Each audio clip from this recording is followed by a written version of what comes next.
Okay, I think that's good enough now. Hello, it is I. It is Benry Paints. I'm moving the mic, so I'm sorry if this causes chaos. But yes, it is me. I am alive. I am not dead. I am in fact here. I am present. I am doing my best, and I am actually like in this weird place where I'm sleepy, but I'm not sleepy, which I'm pretty sure many of you have experienced at some point in time in your life, where like you're getting enough sleep, but you're also not getting enough sleep, so everything just feels weird and funky. So hello, hello, hello, hello. I hope all of you are doing well. I hope anyone who is tuning in is having a good time. Um, right now, I'm just kind of trying to set things up because I have a whole lot of stuff. I'm very excited for tonight because I have stuff. I have so much stuff. I have so much stuff that I'm eventually going to paint. I'm probably not going to get to much of it today, but it's going to happen where things are going to get got to. Do I have... Yes, I do have shuffle on here, so that's good. And it immediately goes into a song I enjoy.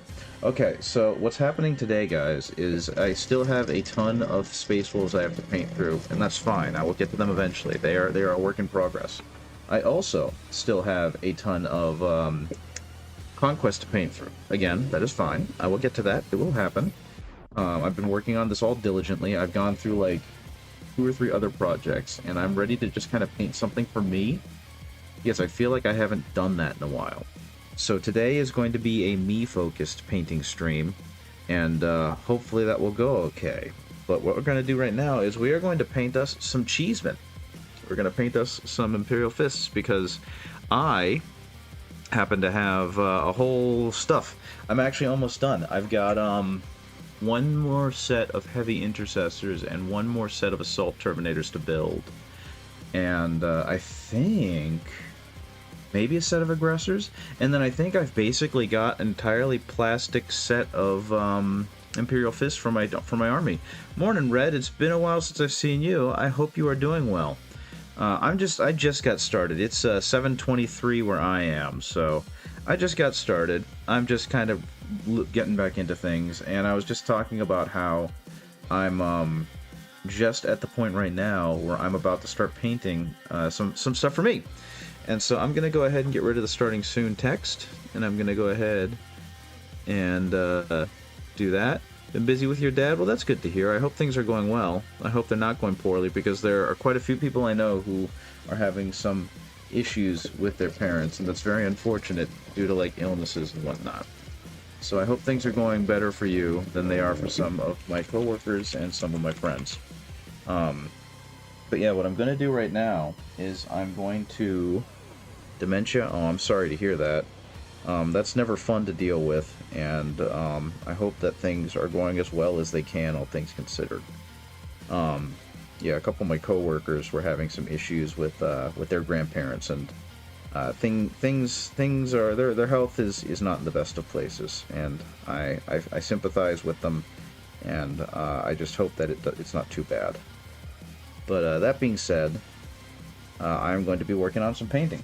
So I went ahead and pre-primed these guys and then hit them with an overspray of orange, because I feel like that's going to work well as kind of an undercoat for the eventual golden yellow they're all going to get. I missed his elbow. That's okay, I can fix that. But yeah, this is the new captain from the Armageddon box, and I think he's an absolutely phenomenal looking model.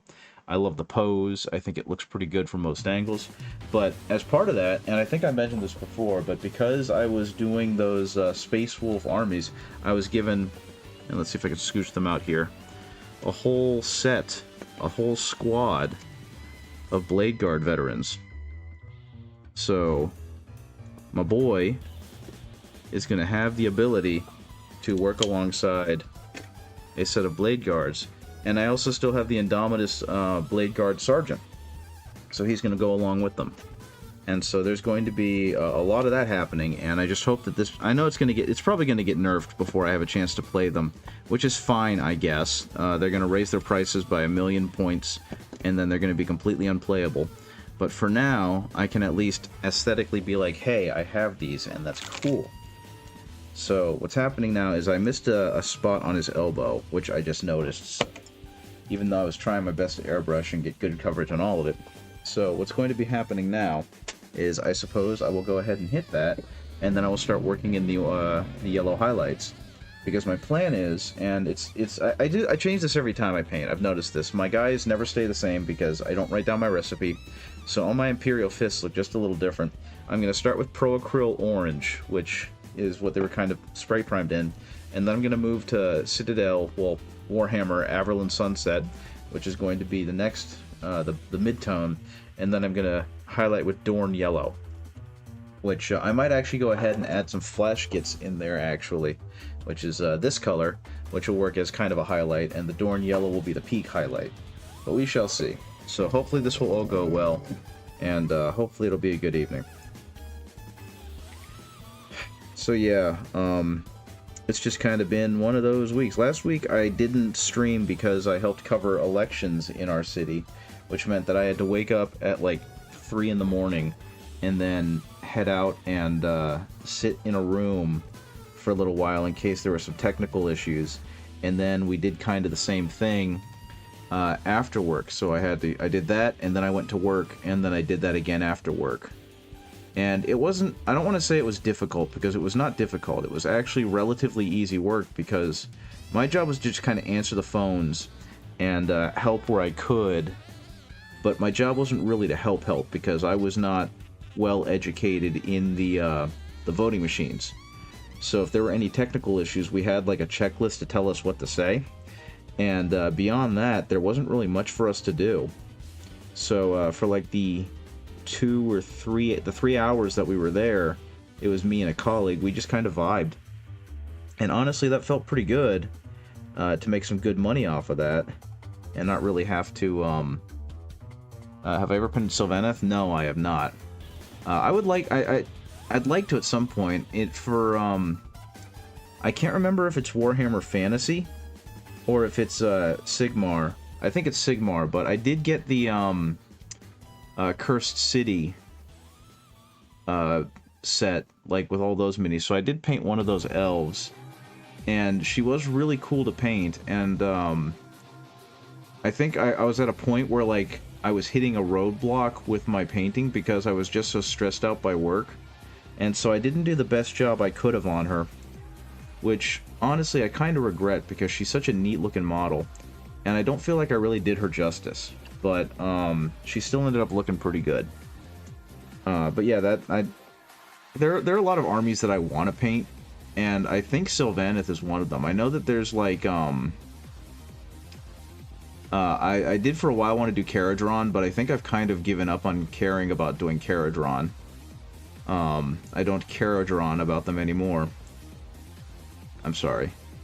But there are definitely some, like the new Ogre Maw tribes. I was thinking of getting into the Ogres a few years ago, and then they just did this amazing new release cycle. And like, I like the old models, but these new models are absolutely phenomenal. And I'm very interested in painting those. But that's like 4th or 5th down the list of things I care to paint right now, because I've got essentially a whole orc army to collect and paint. I'm working on doing Imperial Guard as well. I did a tester, and I've had some people say I need to paint some of the vines green. I'm not sure how. I guess that depends on what they look like, because that's a really good question, actually. It depends on what the rest of the color scheme looks like, I suppose. Because painting the vines green is kind of a baseline, right? You start with like a dark purple or a dark brown, and you work your way up with green highlights so that it has that shadow of being like craggy and textured and viney. And I would figure that that should do a good enough job of conveying that they're vines. But I have not painted Sylvaneth enough to know the answer to that. Okay, I get the feeling that these guys are going to end up being really, really orange, whether I want them to or not. Because I don't have a strong enough grasp of color theory to not make them very orange. I know how to do it. They just look better brown. Okay, then keep them brown. Or maybe mix a couple of green ones in. Maybe that'll help.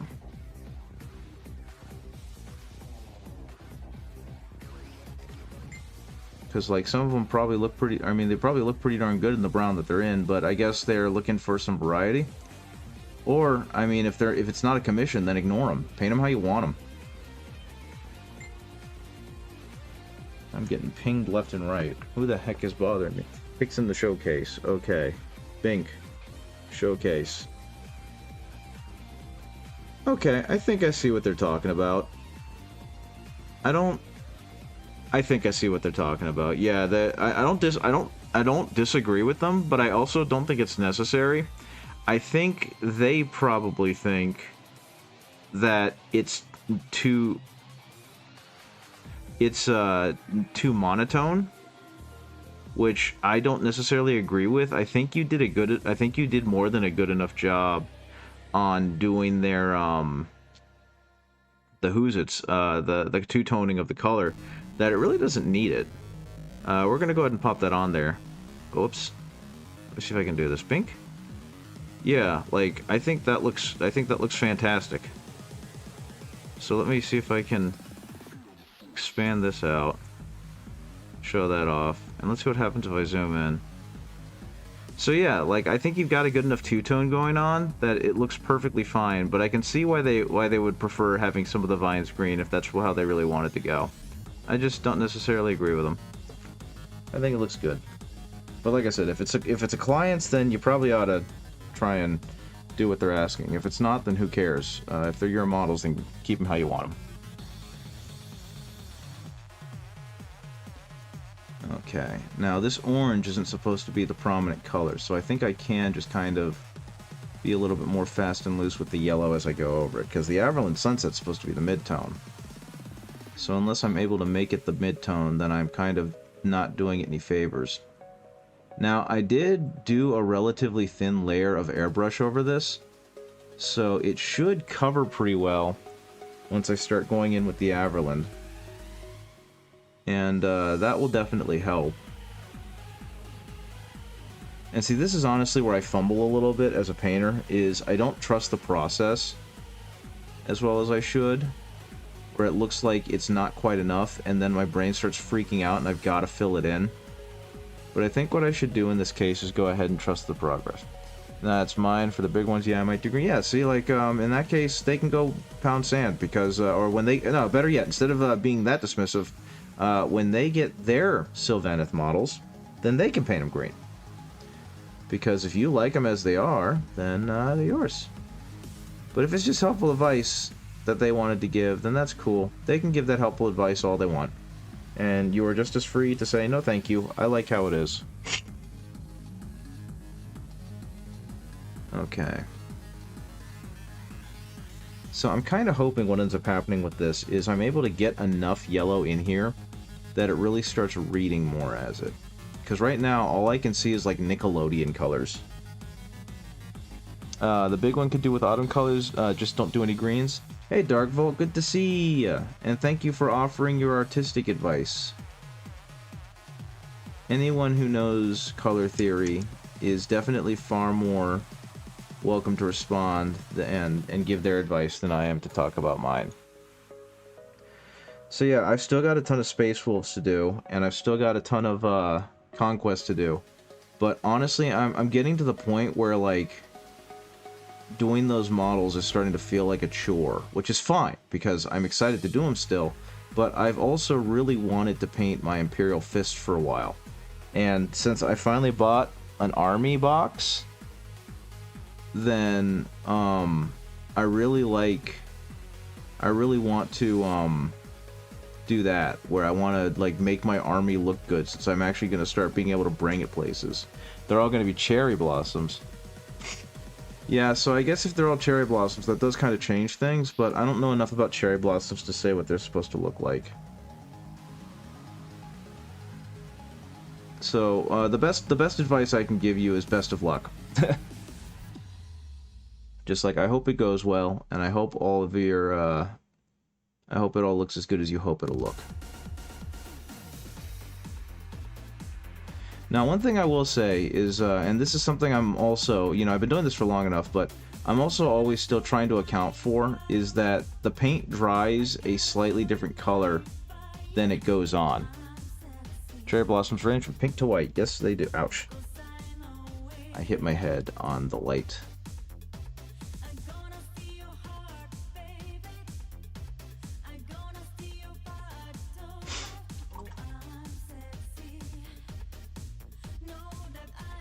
So yeah, in this case, I think this is going to end up working because the way that I airbrushed it and dry brushed it and whatnot left a whole lot of the shadows in here, and that's going to help guide me to what needs to actually get paint versus what can just kind of fade into the background. So I'm hoping that that kind of gets displayed across the rest of the model, because it's giving me specific spots to really focus the yellow on. And like I'm kind of already done doing the legs, at least the front of the legs. I keep forgetting about the back. And I suppose when I finish this guy, I can go ahead and start working on the blade guard. Though I do kind of wonder, should I go ahead and redo the blade guard lieutenant, who I painted a while ago back when I was first learning how to highlight, and I was real proud of it. But by and large, I feel like I can do better. And he's also the wrong company, because I really like painting the red shoulders. And so most of my army is 3rd company. And it would look weird having a 4th company lieutenant alongside them. But again, I don't know. Maybe it'll look fine. And maybe it'll be okay. I suppose that's just a question I'm going to have to answer when I take a good look at him and think, does he fit to the army? He's also a different yellow, because obviously I didn't paint him the same way. Paint the other blade guard first, and then pull the one you already painted to fit the others. Yeah, I think that's what's going to end up happening, because it's a blade guard lieutenant from the Indomitus box, and so he's got a very distinct look about him, and because of how long it's been since I've painted him, he definitely is not going to match these guys, because he wasn't prepped in the same way. So all these undertones and all these brilliant oranges and whatnot are not going to show up on him the same way. Okay.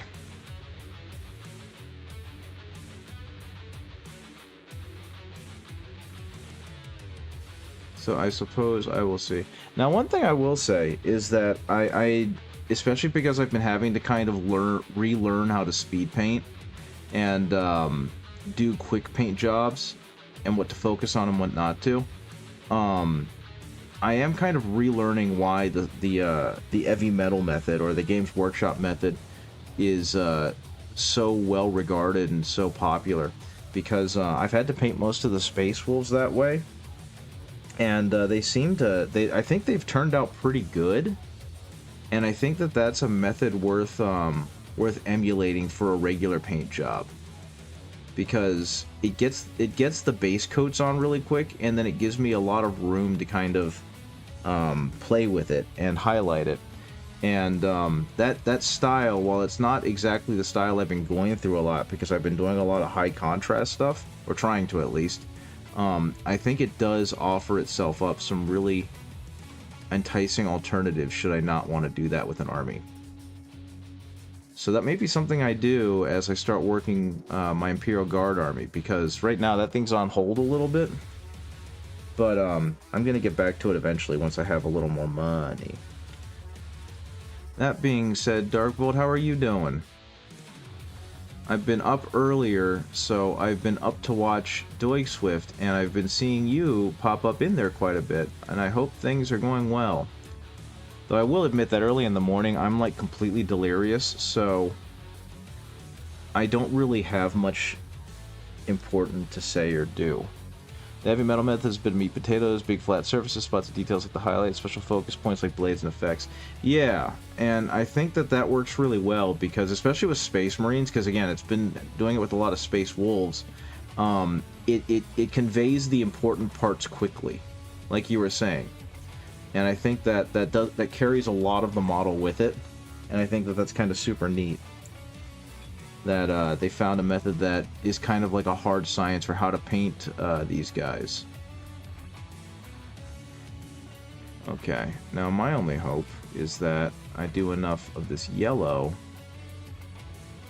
that it shows through as yellow and doesn't keep trying to show as an orange. I think it'll look fine once it finishes. You're doing okay, just relaxing? That's what I need to do more of. I'm starting to realize, and it kind of distresses me, that I've been kind of working non-stop, whether it be at work or on commissions and whatnot. I've been working non-stop for like 2 or 3 months, And I know I'm in a place of privilege to be able to complain about it like that, but it's still like, man, I'm really tired. Because, like, even when I'm getting full night's sleeps, I'm not really getting full night's sleeps. And so, that's one of the reasons why I chose to do this today, is even though I'm not really sleeping, my brain isn't focusing on doing something to make someone else happy. It's focusing on doing this to make me happy.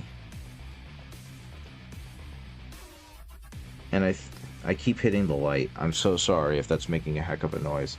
And so I figured I probably ought to do a little bit of that to keep myself sane while I'm trying to get to these commissions, because I know I can do them. I don't have any doubt in my skills that I can get these commissions done, but it really is a case of, like, I might have bitten off a little more than I can chew. And so I'm beginning to feel it with just the amount of time I've spent working on this stuff. Then a full month of art fight while also having a week of work and you were pooped at the end. I definitely get that. I can't imagine trying to, like, do art. I say as I painted small, dude. But no, in all seriousness, the concept of doing art, like traditional art, it just blows my mind. And I'm always very impressed by people who do it. I used to not be because I was a shitty kid, but as I got older, I realized, oh my goodness, there's a lot of work involved here. And I think, knowing people like you and knowing Doigan Swift and knowing my wife, yeah, I can't imagine doing art. I say as I art. And I was about to say, I can't imagine doing this for a month straight, and then I realized I kind of been doing it. And it's like, yeah, and you're really tired for it, so I guess you have been doing the art thing and you're really tired. So either way, I hope you're getting good rest, and I hope that the rest is relaxing and rewarding.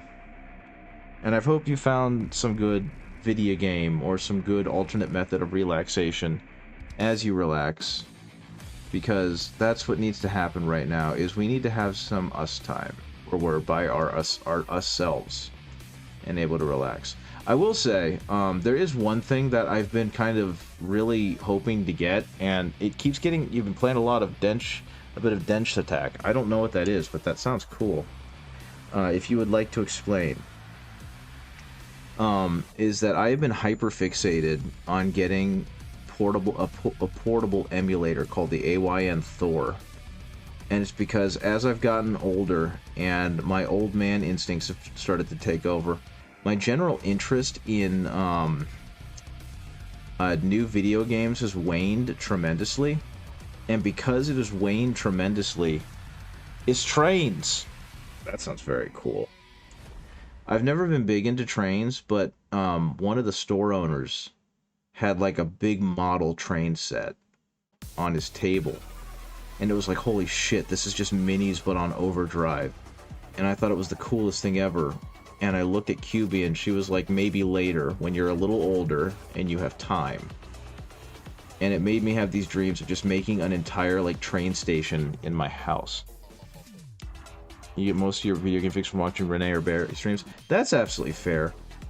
I remember when I was younger, I used to kind of shit on the idea of watching Let's Players, because it's like, why watch them play when I can play?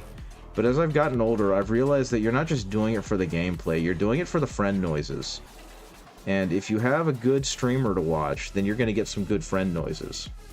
And Rennie and Barry are good streamers. They give the good friend noises. So that's cool that they're kind of filling that niche for you. Okay, I think somehow, while rambling, I managed to cover all of the yellow on this guy.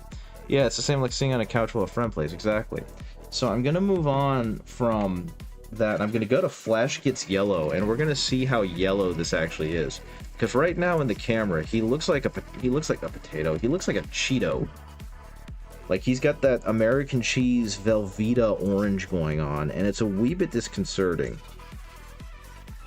So I'm going to get some Flash Gets Yellow. And we're going to work some more highlights in, and we're going to see if this actually does what I hope it does, because especially next to the Averland Sunset, which I thought was a really yellow. This is an extremely yellow. Yeah, the Cheetos, like, somewhat, yes. It's partially that, but it is definitely the coloring that's throwing me off right now, because it's such a rich orange. But that's going to change. Like, I have no doubt in my mind that that's going to get better as I put more color on. It's just that right now he's got a shadow and a mid-tone. And so they're not helping with my perception of the color. Once I start being able to push the highlights on him, that should change the effect of the orange a little bit and slant it more towards the yellow. That's my thought. And I mean, the best part is, since these aren't really custom units, they're push fit, if it doesn't work, I'll just strip them and try again. But I've painted enough Imperial Fists that I kind of have a confidence about it, because it's like, I know how to paint these guys. I've painted so many of you. And like already, this Flash Gets Yellow is already doing work. And is kind of leaning him back towards that yellow that I'm looking for. So, I have nothing to worry about. Except for how far do I want to take his highlights. Painting Dark Angels, I know these don't need help. Yeah, exactly. You've been painting Dark Angels for at least twice as long as I've been painting Imperial Fists, so it's like second nature for you. And I've been painting Imperial Fists now for close to a half a decade, so I think I've figured out a system that works for me. Which is really funny, because I think in the case of the Imperial Fists that I'm painting, I'm going to get to play them right after the Blade Guard get nerfed, and it's going to be interesting to see if I can field... I just spent the last, like, 6 months slowly building up two Imperial Fists armies that I really like, because I realized I was doing the thing that any amateur does when they have a new anything, and I was trying to cram too much in too little a space. So I had that Torgarodon idea.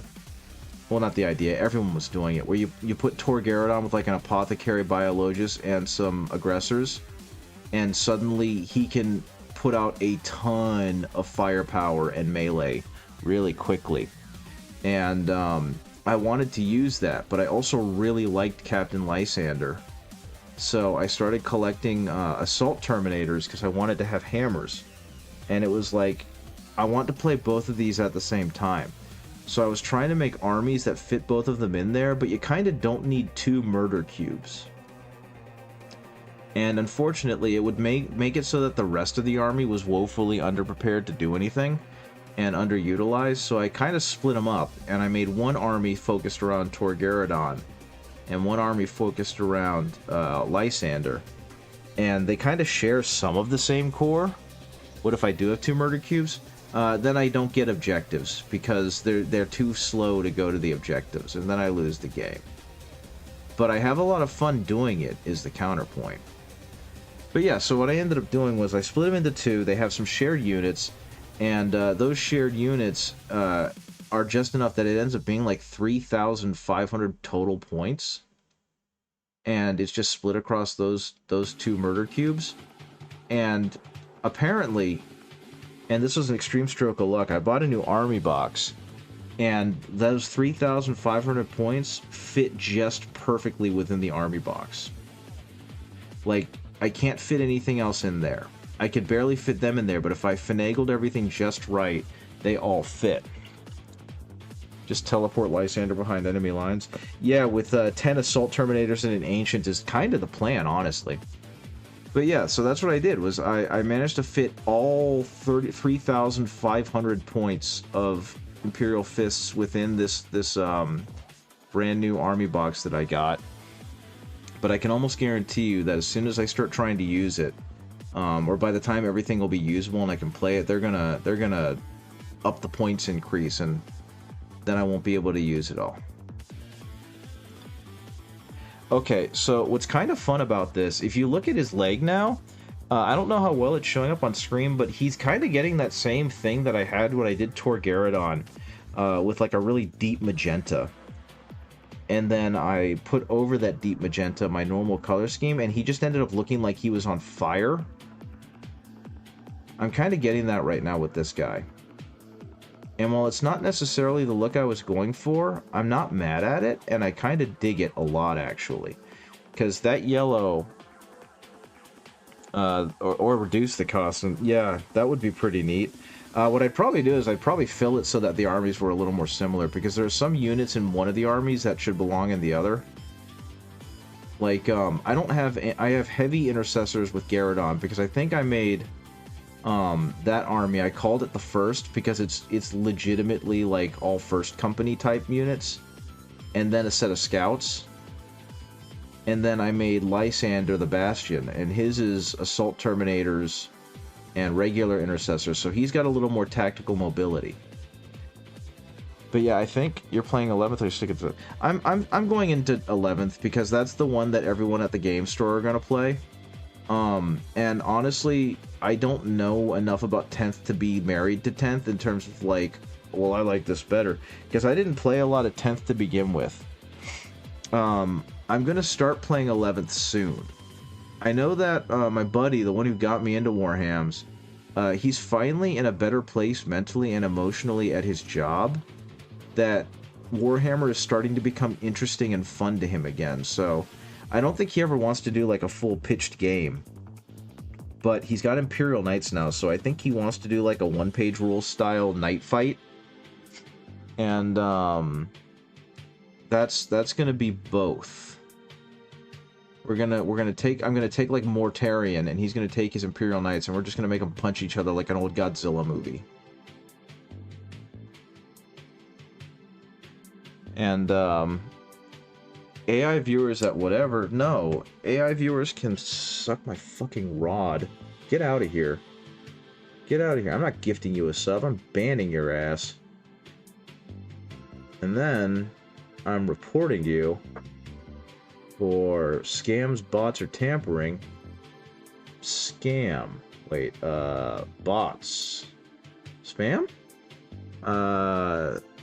Yeah, we're gonna go with bots. Viewership tampering, there it is. Advertising bots.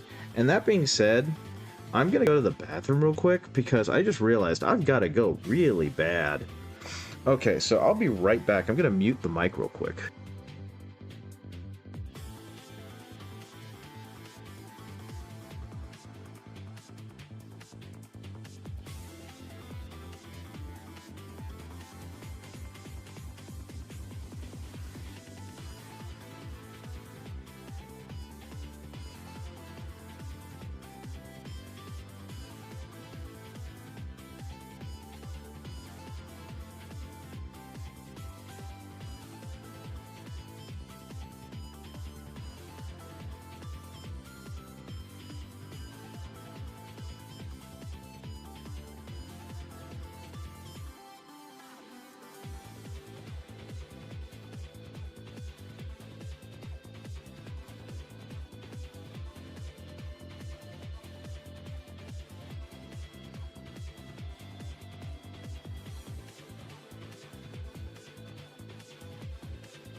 Okay, I'm back. Yeah, those bots suck. I need to eventually recreate this so that I have a, I had that "we'll be right back" graphic that was definitely not okay.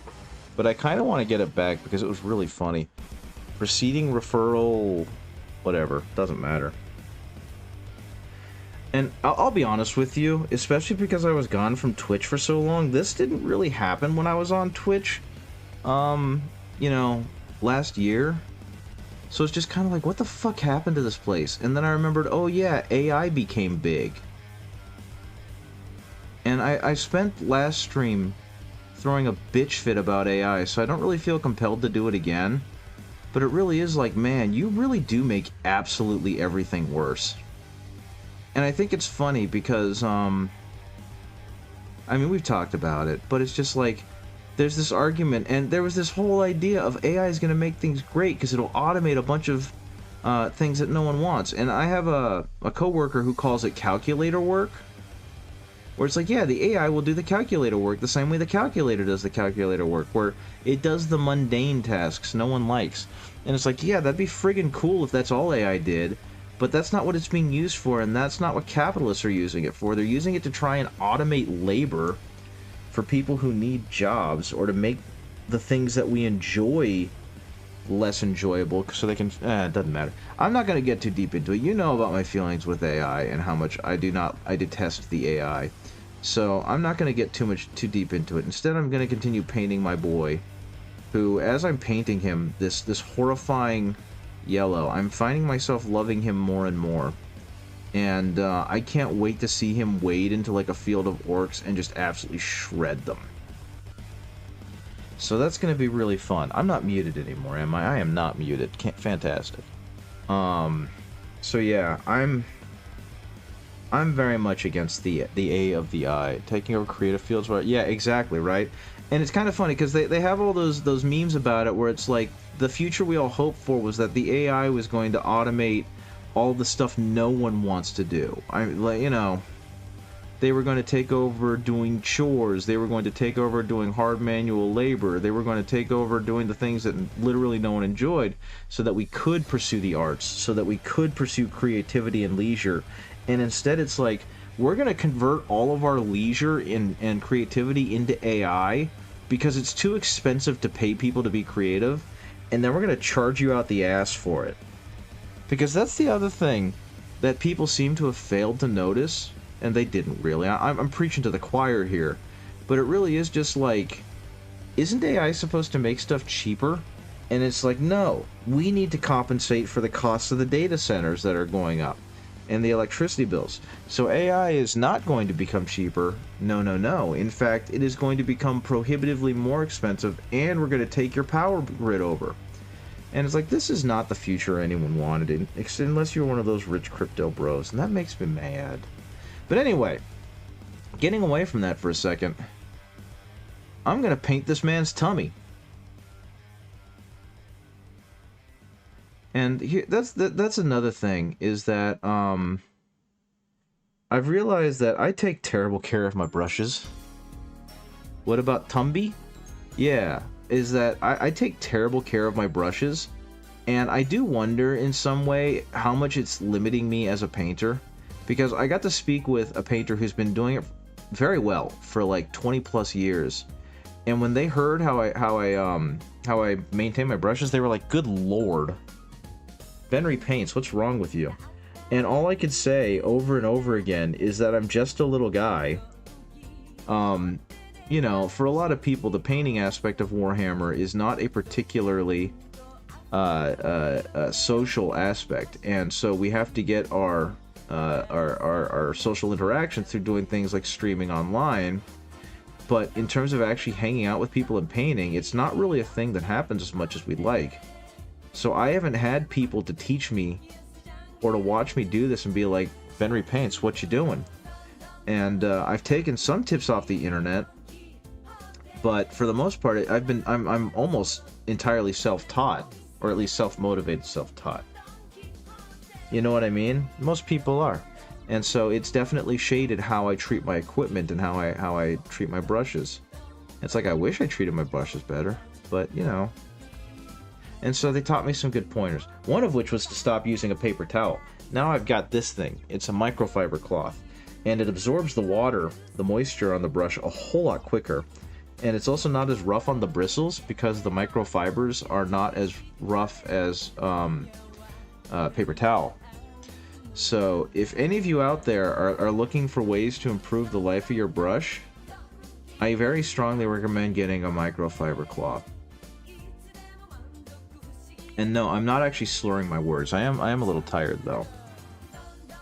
So once again, what I'm kind of doing is I'm just going in here and giving it a little bit more yellow so that even the shadows have this. And hopefully what this will do is this will help kind of really show off this guy's gorget. You do paper towels, you do circle motions to not stress your bristles.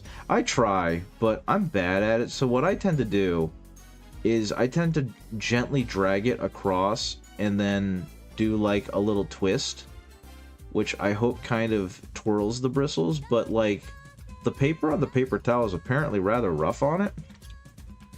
So like with this, all I really need to do is like that, and because of how the bristles work, it's really good at absorbing stuff. But with a paper towel, I've got to kind of twist it and roll it in there. and that tends to pull the bristles out. So I can be a whole lot more gentle. My god, he's like lime yellow now. Brother Highlighter Kiss. He's a highlighter. Now the good news is he's a good looking highlighter, so that means I'm doing a good job, I think. Oh, no, he's gonna get multicolored shoulder pads. I'm gonna be... He's a captain. He deserves to have pretty shoulder pads. So I think...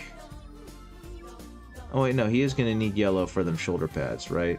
He's gonna need yellow for that one. This one's already guarded, so that's not gonna be a big deal. But yeah, I think he's probably going to need me to do a little bit of this so I can get his shoulder pad up to snuff.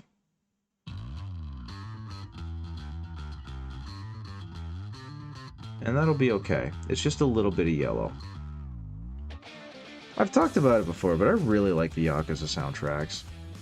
It's just a lot of, like, you know, butt kicker rock, but I really like it. Speaking of butt kicker rock... I found quite possibly the nastiest nickname I've ever heard for a band, because it's just so mean. But there's a band, I don't know if you've heard of them, and I don't want to make fun of, I don't want this to sound like I'm insulting fans of the band, because I'm not about that life right now. I thought they sounded pretty okay. I didn't have any problems with them. But I went ahead and looked them up because my coworker was telling me about them. They're called Five Finger Death Punch. And they have a very specific sound, and have been around for a while. But apparently, they are fairly widely disparaged by fans of metal, and it's because they tend to embody a lot of the negative stereotypes of metal. Oh, so you know Five Finger Death Punch. Well, I hope I don't accidentally insult you by talking about them this way, because I'm just going off of what I read. I've heard a grand total of like one song by them, and I vibed with it. But yeah, I was reading about them, and they have, like, some critiques about their style of music and how they've been basically unchanged since 2010 in their themes and their lyrics. And I remember thinking, I thought this out loud because I heard it somewhere, but it's like, of course they sound the same. They're the same band.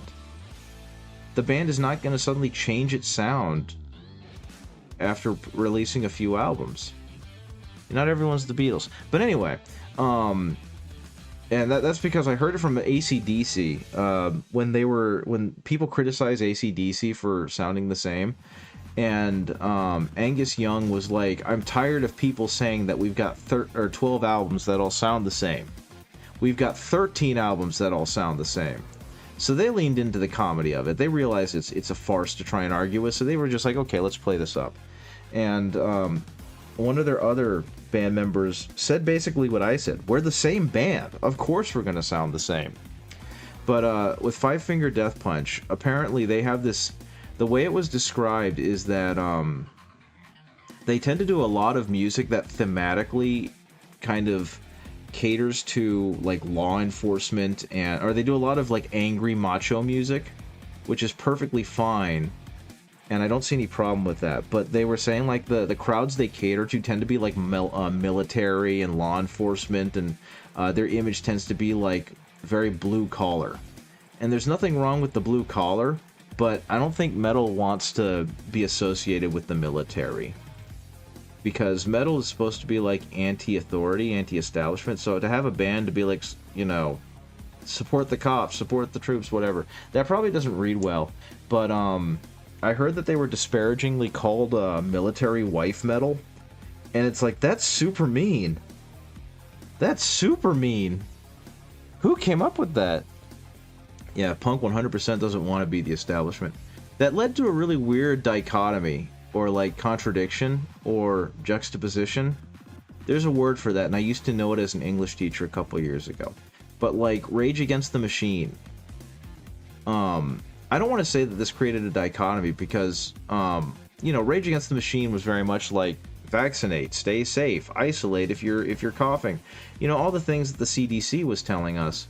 And that led to a bunch of people being like, well, it's really funny watching the group Rage Against the Machine, you know, trying to support the machine. But it's just, I don't know, to me it's just kind of like, do you understand what machine they were raging against? Because they didn't hate every parts of the government. They hated the parts of the government that tried to systemically eliminate people and make them lesser thans. Yeah, health is not politics, exactly.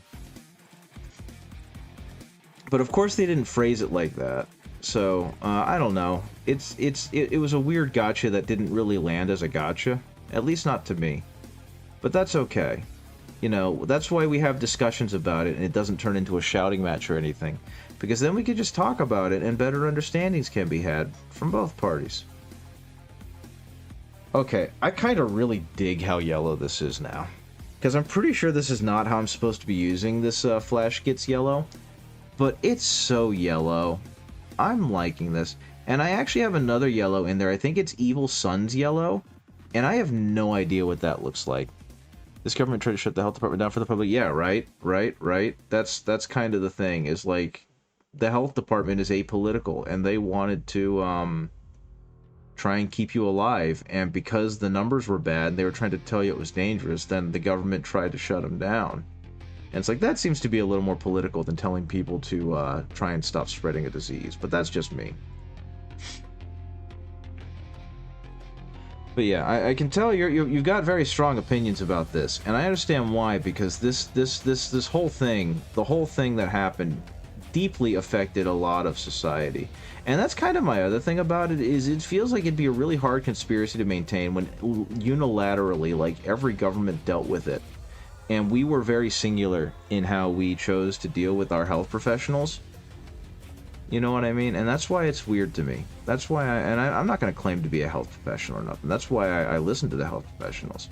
But it's just like, it feels weird. It's like saying everyone else is dumb except me. There's a certain amount of like, okay, buddy. Yellow. Yeah, and it basically became like the flu. Because the flu used to be extremely dangerous, and then we kind of vaccinated all of the worst aspects of it out, and now what's left is still really bad. And people don't like to acknowledge that, but it's nowhere near as bad as it was, and we've just accepted it as a daily part of our life, which feels weird and wrong. But on a completely different note, this guy is highlighter yellow. Now, what I think is funny is the whole anti-vaccination thing relies on Facebook science and just like unfounded skepticism. And it's like, I don't think you understand what you're criticizing. You know, you might as well say that there are literal wizards in the computers. Yeah, exactly. Exactly. The strains that are left are nowhere near as bad as they were, but they're still dangerous to the youths and the large peoples, the old peoples. I feel so bad for any student who's had to listen to me talk recently, because I think they might think I'm getting dumber. And I think they're probably right. I probably am getting dumber, and that's okay though, because as long as I keep an open mind and I treat everyone with love, then we're gonna be okay. Yellow! Look at how yellow this man is. He's yellower than I am. My model, my frog model, who I think I actually made like Imperial Fist yellow, because I'm pretty sure when I colored him initially, I took Torgaradon, I took like some of the yellow off of Torgaradon and just put it on my dude. And it's like, okay, he's Imperial Fist yellow now. Speaking of Dark Volt, at some point, I'm probably gonna have to reach out to you privately and commission you to help me make some business cards, because I really like how you doodle the frog boy, and I'm starting to realize I'm getting to a point where I probably ought to have some business cards, and if you could help me design the business cards, or at least design some of the graphics for the business cards, I might ask QB to help me, because QB is a graphic design major and got a degree in it. But beyond that, I would definitely appreciate, and probably I'll reach out to you for commissions to draw the Ben repaints, or like some kind of graphic for the card. What's really funny is I actually caught up on my sleep, And then I immediately woke up at like 4 in the morning, and all of that work went downhill. Went down the drain. Because at one point, I was sleeping well. I was like, okay, it's bright and early, and I'm ready to go, and I'm well rested. And then, like, Monday morning happened. Oh dear, what have you been working on? I'm scared. Yes, I want to see this link.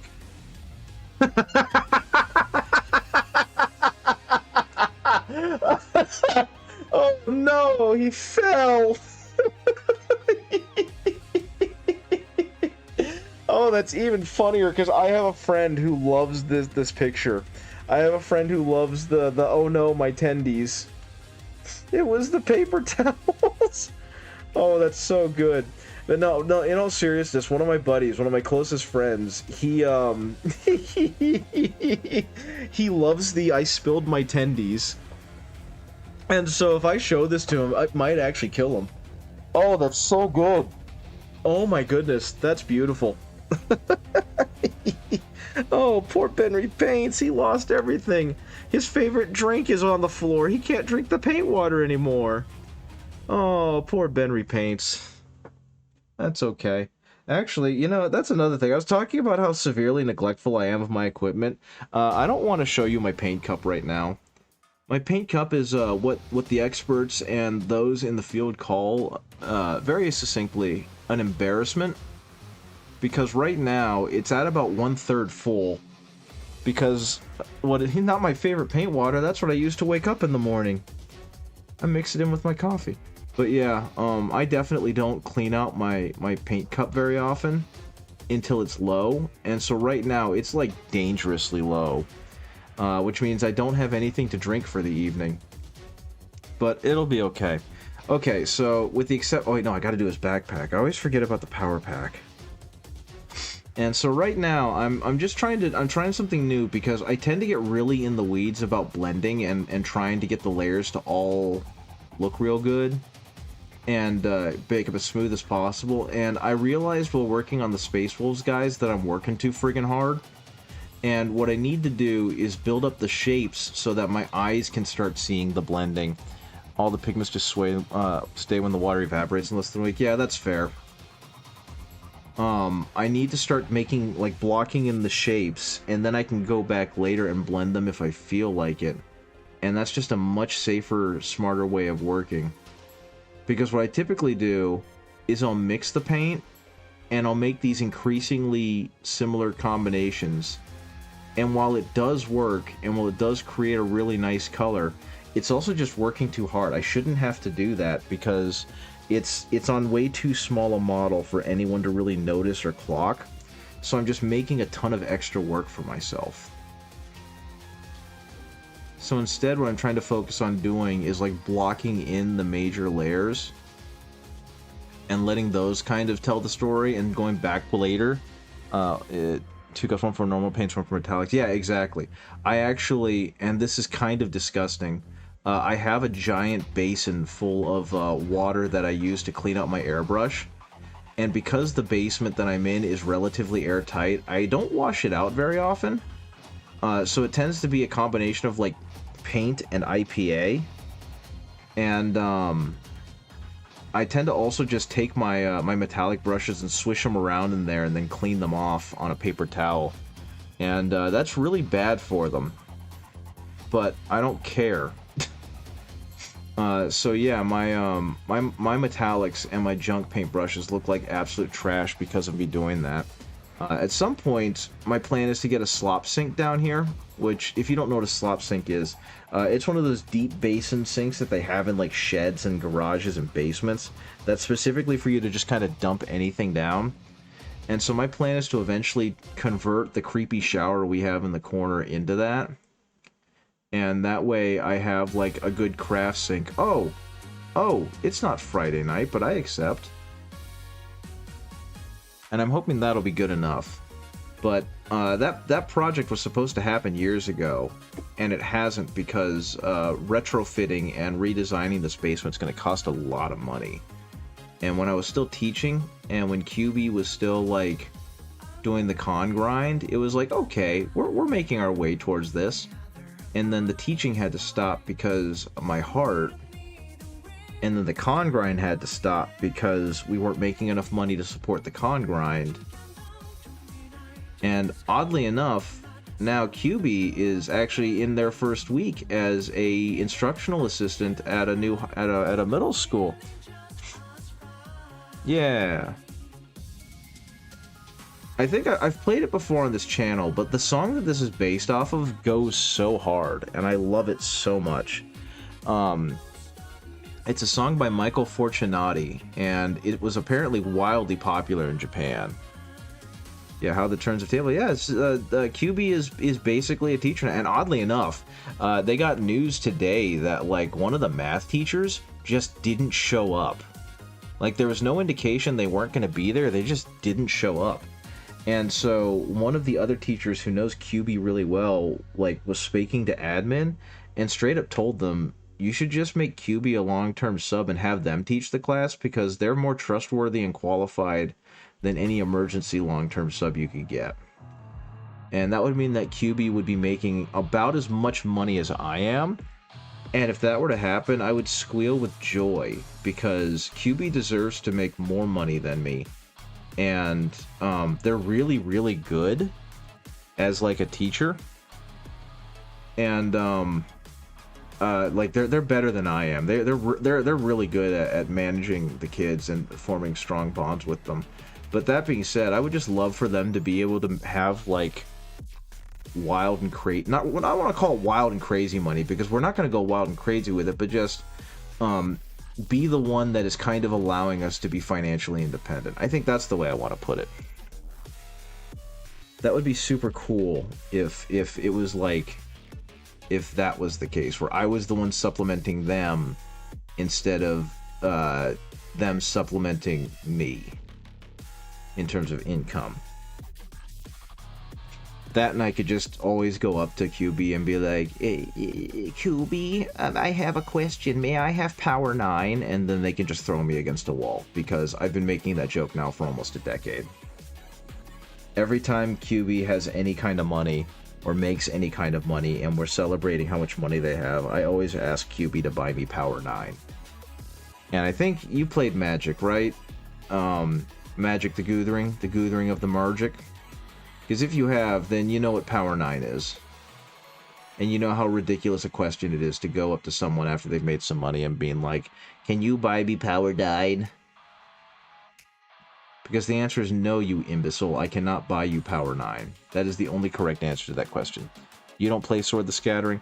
Okay, well, here's some cool lore. I love the lore of Magic, and I don't mean like the storyline lore, that's fine, but like the cultural lore. So, after the first couple of editions of Magic the Guthering, of Warhammer the Scattering,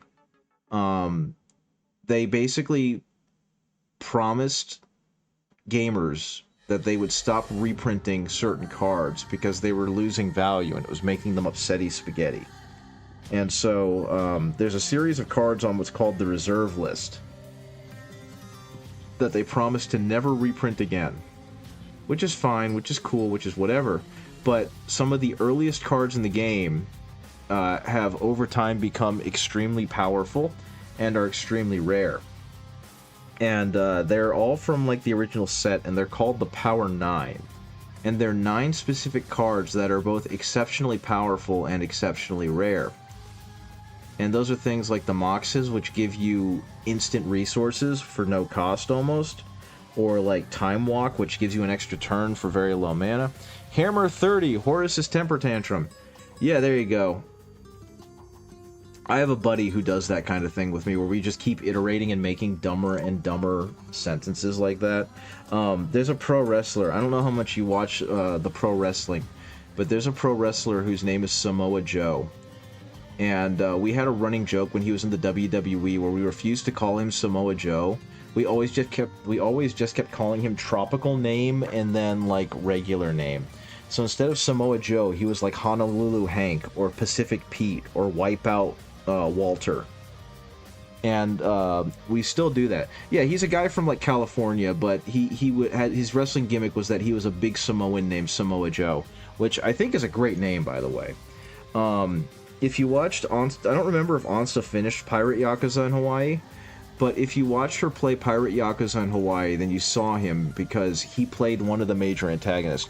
Benedict Bandersnatch, right, exactly. Okay, I think... No, I didn't get enough of the... Okay. There's still too much of the orange happening, like, up here. So I'm going to put in some more of the Averland Sunset. We're going to consume more of this orange. But yeah, like Seashell Sam was another one. Just a whole bunch of names that all implied Samoa Joe, but were clearly not Samoa Joe. You have seen the Pirate Yakuza? But yeah, I will say narratively that was probably their weakest game. Because it was basically, we've got to have pirates happen, so we've got to contrive every part of this game. And that's fine, because at the end it's kind of revealed that we're listening to a narrator who swears up and down is reliable. But it's like, are you really? And, yeah, I do think it's very funny that I've managed to basically beat all of the Yakuza games, and Onsta still has yet to finish Lost Judgment. But, yeah, that's something they've always done, and I've kind of, you know, accepted it. To as part of like promotional stuff, they will do face scans of various celebrities and potentially have them play the characters in the games. And for some reason, I think it's just because he's a big video game fan in general, they had Samoa Joe play one of the main antagonists in Pirate Yakuza in Hawaii. Something else I found out about him is that he's also a big freaking Warhammer nerd with a huge collection. And he posted about something about them on social media, and he got some bit of the information wrong, so some of the people decided to swarm him about it, and then he gave him shit for being nerds and then just logged off or something, or he corrected himself or pointed out why he was right, and he was. Pirate Yakuza, they did, yeah. Well, I mean, it's because it does take place. It in the storyline. It legitimately takes place after Infinite Wealth. Like it's not like Captain Majima is an entirely different character, but it is really weird. It is really weird that they decided to just go ahead and make it a contemporary game. But I don't know. Maybe they wanted, because they tied it back even. Like it is plot relevant to Infinite Wealth. Yeah, they could have had one of his ancestors be a pirate. Exactly. That's why I kind of stopped myself, because I realized what you were saying as I was saying it.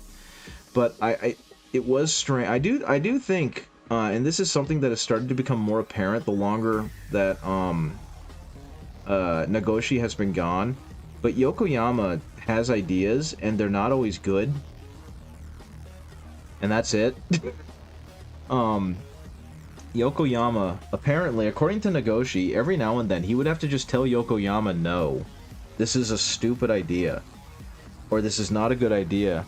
And Yokoyama would pout, and he would lock himself in his office for like a day and not say anything to anyone. And then eventually work through that, and then come out and figure out how to fix it. But, like, Nagoshi's been gone since 2022. So I'm getting the feeling that we're really starting to see what happens when Yokoyama doesn't have that filter telling him ideas aren't good. And unfortunately, it's led to some really silly ideas. So yeah, I'm right there with you that Pirate Yakuza was a weird game. But, like, everything about that game, it does feel like a Majima game, because everything about that game is just weird and wacky and doesn't quite make sense.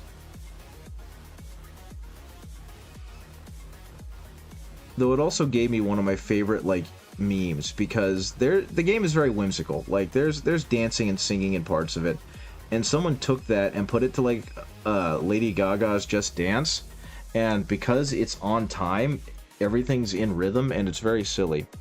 Okay, he's yellow, so I think what next is going to happen is I've got to do something to counteract all this yellow, because it's actually starting to burn into my brain. So I think what I'm going to do is I'm going to start painting some of the other aspects of him. Like, I think I'm going to do his Aquila and the rope around his neck. And I'm going to try and make these different. From what I see in Pirate Yakuza, it makes sense because Majima was from... Yeah, that's pretty much it. Majima's always been kind of an off-kilter character. So it makes sense that his game is the least attached to reality. Though something that has been fun is if you've been tracking the games, is seeing Majima become less and less divorced from reality. Like, in the first couple of games, he's basically a cartoon character. And they treat him as such. But as the games continue and as Majima starts, like, reconnecting with the people that he thought were lost and whatnot, his own personality tamps down, and the Mad Dog persona becomes a thing that he utilizes rather than it just being him. And I thought that, and I don't know how intentional that was, because I think what happened was Yakuza 0 gave them a whole lot of direction on what to do with that character.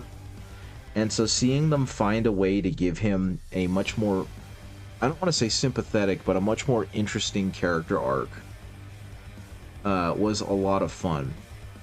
Though I do kind of wonder how Ansta is going to react when she finds out what Majima did in Yakuza 5. Because Yakuza 5 was the last game that came out before 0, and before Majima got his big humanizing turn.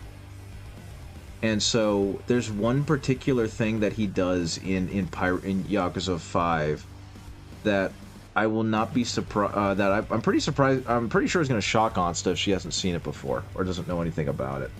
Though given her love of the franchise, it wouldn't surprise me if she already knows. Like, I don't know if you care about spoilers, because the game is, what, a decade old? And I know you've mentioned before that you're not super interested in playing Yakuza, especially with how their business thing is going. But there's like a big, I don't want to call it a big plot twist, but it's a fairly sizable plot twist, or at least reveal, in Yakuza 5 during Haruka's story. And it's just like, oh. Yeah, that's absolutely fair. We find out that Haruka in Yakuza 5 is working with like an idol agency. And the game does this weird half-hearted attempt to show you how creepy and exploitative the idol agent or the idol subculture is. But there's also, it also has to tie back into the main story, and you find out that the woman agent who's training Haruka, like a long time ago, she used to date this guy, and one of the reasons why she left him and he left her was because he was a Yakuza and he was very married to that life. And you find out later, like, oh my god, she used to date Majima. She was in a relationship with Majima. And apparently at one point she got pregnant, and I don't remember the exact reasoning behind it, but the long and short of it is that she terminated the pregnancy. And it put him into such a rage because he wasn't consulted on this, he wasn't given any opportunity to do anything about it, that it's at very minimum he struck her. And she says something like he had never hit me before that day, and you can take that as it is, but it really contrasts with what we know about Majima as a person, that he would strike a woman, one, or two, potentially escalate beyond striking to much worse. So I'm wondering how Ansta's going to respond to that scene if and when they see it. Or if they don't know about it yet. And that was before we got to see young Majima working at the Cabaret Club in Yakuza 0, and they got all of that wonderful characterization. And they kind of completely redirected Majima's character to something a lot more substantial. Which is really kind of crummy too, because they gave Majima all this characterization, they gave Majima all this fun depth as a character, and then they stopped using them, because Yakuza 0 came out, and then Yakuza 6 came out, in which Majima is in the game maybe for a moment, I think? Because the game is very much centered around Kiryu and Kiryu's supposed retirement, like his goodbye. And then, the other games happen. And the characters come back, but it's obviously under different circumstances. So it's like, okay. Yeah, how much... Yeah, exactly. Like, it showed how much he valued the idea of being able to leave a legacy beyond himself being a Yakuza. But, you know, hitting women is not okay. Hitting, especially, like, hitting people in general, bad. But in a game that is supposed to be very much, I don't know, it's one of those subjects that's titchy to begin with. So it's just like, oh, okay. That character does not have a good path ahead of them in the game either. Yakuza 5 is extremely bloated and extremely weird and extremely over the top because they really wanted to go balls out with it, and they did in every way, shape, and form. And it shows in the plot, it shows in the number of characters. They basically made 5 games and wove them together into one, for better or for worse. So it's a huge, bloated, cumbersome game, and it's honestly one of my favorites. Might have been based on you retaliate someone else takes. Yeah, that is true. There's nothing in there that says that what he did wasn't explainable, right? Like, that doesn't mean it was justifiable, but it was explainable. You could come up with a reason why Majima would have done what had happened, but yeah, it is a very complex problem. It's a complex problem in the same way that Yakuza 5 is a complex game, because everything about the ending of Yakuza 5, like, here's the funniest thing to me, and I loved it because it fit so much into what they were trying to tell as a story, but it also summarized everything wrong with Yakuza 5 in terms of its plot, is like the final boss that you fight in Yakuza 5. Yeah. I don't remember if she left him after it, or if I don't remember, or if he left her, but, yeah, no, she still loved him, and that was very clear, and there's a whole lot more to it, but, that's I don't want to say it's neither here nor there, it clearly is, but there's a whole lot more to that plot, because I think near the end, the idea is that she's supposed to do this great, wonderful thing, and in doing so, she's going to meet with him again, and they're going to reconcile, and then bad things happen, and that doesn't happen, but, one of the big things about the game is that it's about legacy. It's about legacy. It's about what do you leave behind for the next generation, right? That's a huge theme of the game, and the big bad of the game has basically forced his son, who is another big bad, into this position as his legacy. Like, he wants him to take over, and has created this incredibly complex plot. Yeah, right. Which again, that's going back to it. Like, she clearly still loves him and is trying to meet up with him again, with the scheme that the game is setting forward. So, I think it lends him a little too much credence there, but that's neither here nor there for me, because I am obviously not in a position to make that judgment.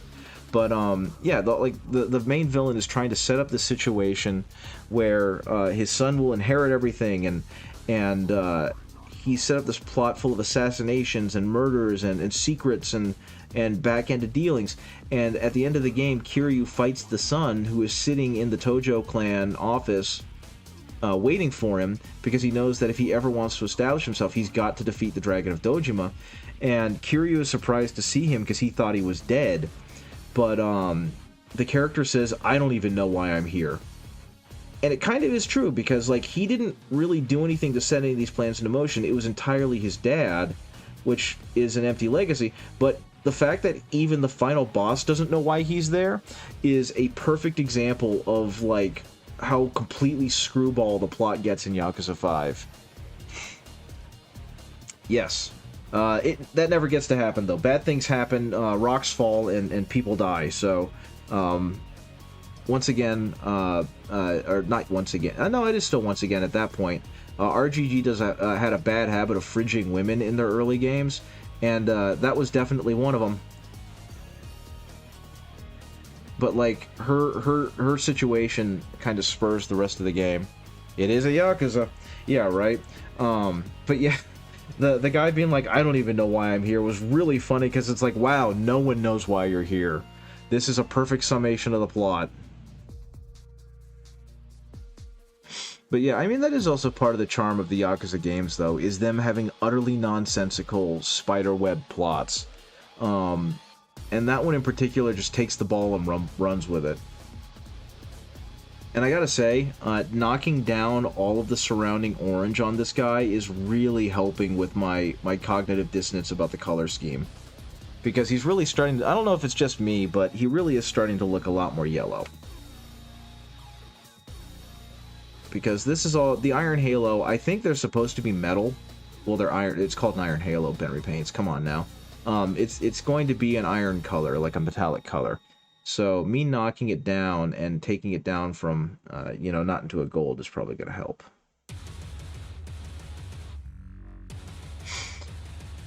But yeah, I don't know very many people who like Yakuza 5 just because it is so big and cumbersome and weird. Probably the best thing about it is that they created a whole rhythm-based dance minigame for Haruka, and they also combined her portion of the game with Akiyama, who is this. He was supposed to be one of the successors to Kiryu, but Kiryu was too popular, so they brought Kiryu back. But he's like this shaggy, scrungly dude, and he's just trying to do what's best for himself and everyone else. And at one point, you have to play as him as he tries to investigate something while Haruka is off doing her thing. But they definitely give you the chance to do the dance mini game against like an old biddy, and I think that's very funny. Pushes up glasses dramatically. But Mr. Paints, if it's an Iron Halo, why is it always painted gold? That.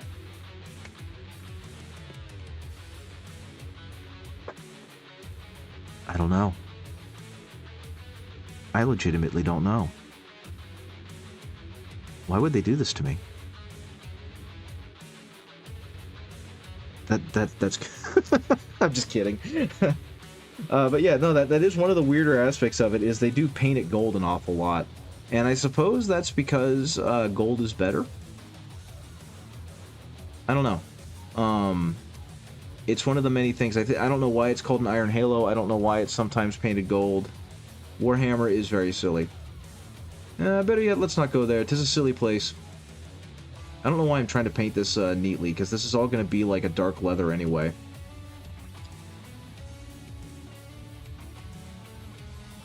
But yeah, I don't know. As you can tell, I love the Yakuza games. I've been meaning to go back and... Oh yeah, so I don't remember what started this, but there was a point to me talking about the Yakuza, and this is probably just because I branched off frantically from like another thing I was talking about. But I'm getting back into mobile emulation, and there's one piece of mobile emulation I've wanted to buy for a while, and that is... Better not go there. 'Tis heresy. That is the AYN Thor, which I'm pretty sure I've talked about before. It's essentially a 3DS that uses a cell phone's CPU, or like the equivalent power-wise of a cell phone CPU, or processor, and it can play up to like Switch games in terms of how powerful it is. It's quite pricey. It's like $400 to get the really nice models, which is the one I'm going to get. And yeah, so it's a 3DS XL. It's about the size of two cell phones stacked on sideways. But one thing I found out is that it plays Yakuza 0 via like Steam emulation or Steam connection or whatever. And so it's like, okay, if I can play that and anything below a Switch, then I can just download a bunch of ROMs and ISOs and just have a one-stop console to play any of the games I want, because I don't play a lot of modern games. And so I've been wanting to get this for a while, and unfortunately the main thing that's been stopping me is that every time I start gaining the money to buy it, finances happen and then I don't have any money. Like, I just finished a major... That Fallen Angel that I did, the Fallen Divinity, that was supposed to pay for it, but then bills happened, and so I didn't have the money to pay for it. And it kind of stinks, but once again, we're getting into a place financially where I will be able to afford these kind of things. And so, while I'm not going to be going on giant spending sprees where I just buy everything I want, I would like to own an AYN Thor, because I love this song. Yeah, I mean, I've chosen to look at it in the most positive format I can, because otherwise it would just suck too much, and it's never fun to be around people who are grumpy because of life, and you don't want to try and make them not be grumpy, because they're having their feelings. But the best way I can think about it is the money that I had gave me the opportunity to pay those bills that I would not have otherwise had. So I can't be too mad about it because I was clearly put in a situation where, because of my hard work, I was not put further in debt. And so that is the way I'm choosing to look at it.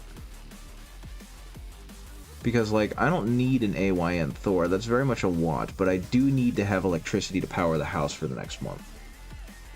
And I do need to have auto insurance, or else I can have my license taken away. So, it is what it is. It's as good as it can get. It's fine. It's gonna be okay. Speaking of bills, I don't remember if I talked about this, and I don't want to be, like, doomy and gloomy, because that's not the point of the stream. But, I haven't been able to drive my car, and I know that, like, in some of the places where I stream, like, you live in Europe, and I know that automobiles are not as big a thing in Europe, but because of how America is built, we need car.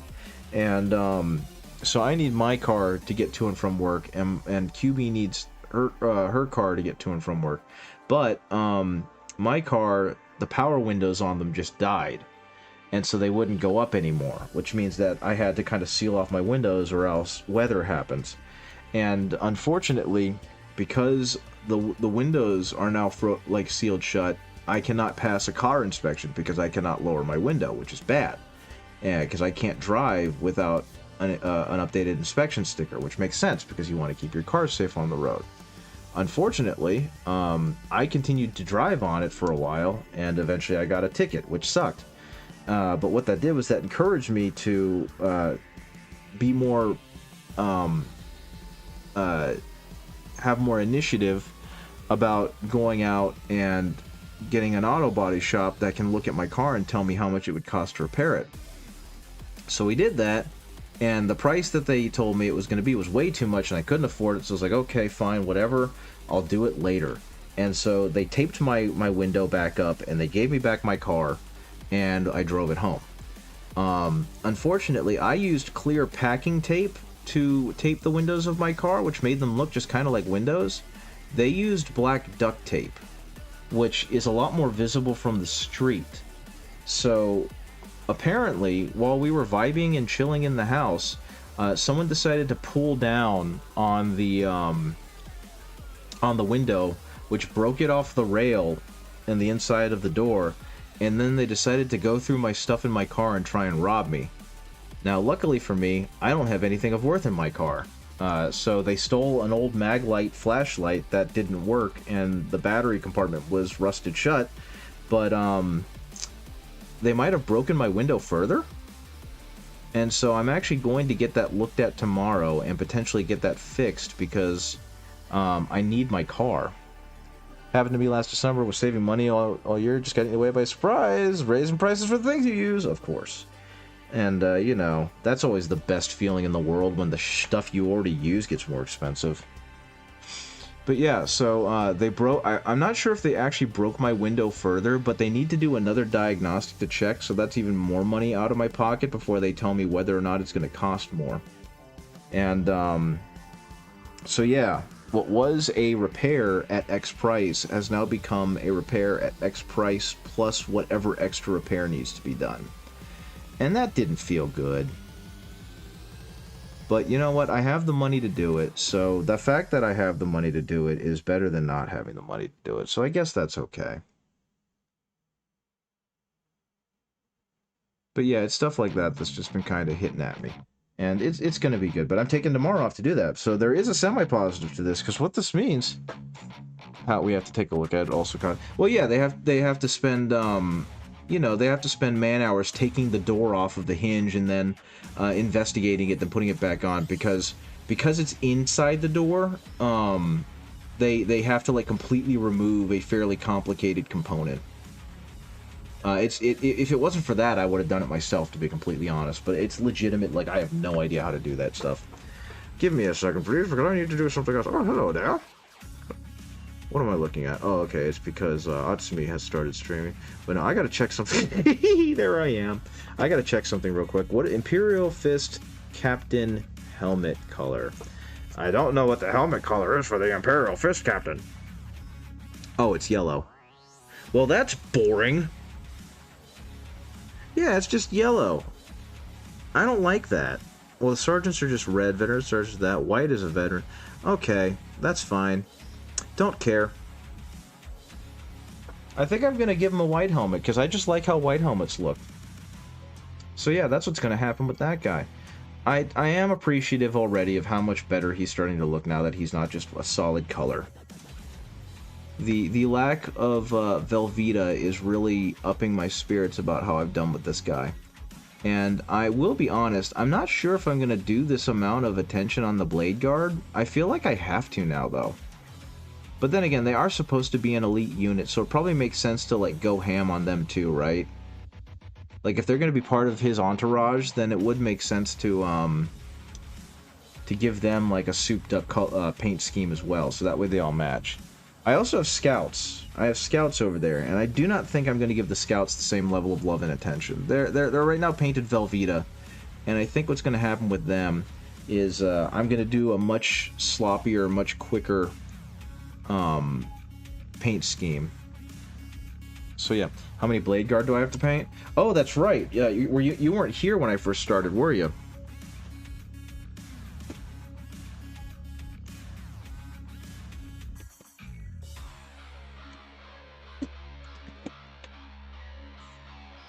I got that many.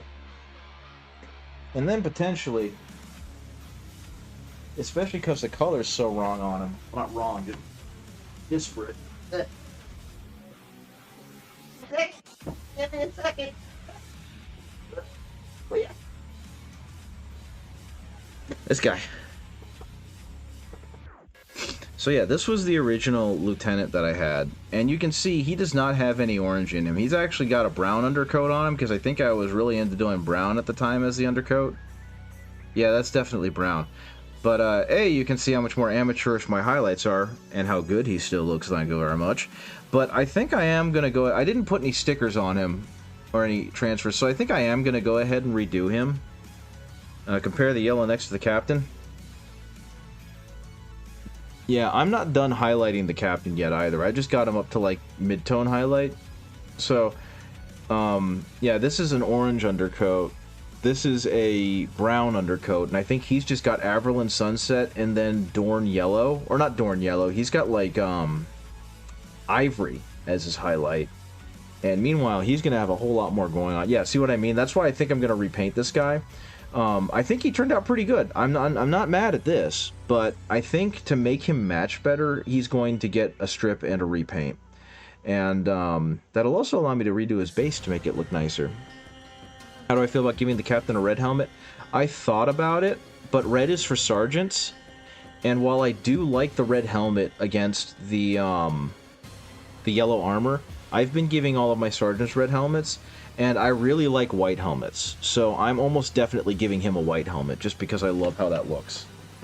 Like, the white veteran helmet looks so good on the Imperial Fisties. Do I have any? Actually, check this out. Oh my god! Oh my god!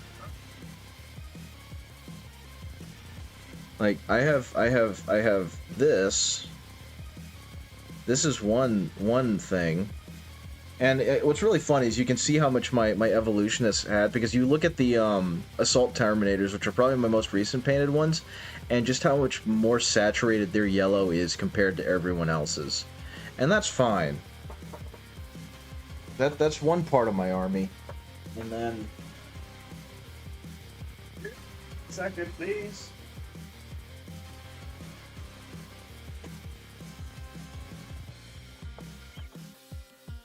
And then I have these guys, which are going to be part of the Torgaradon unit of murder.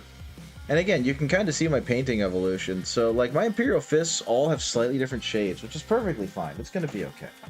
They all look what I would call fine. Okay, let me see if I can put this guy back on here without hurt. Okay, that's sitting good.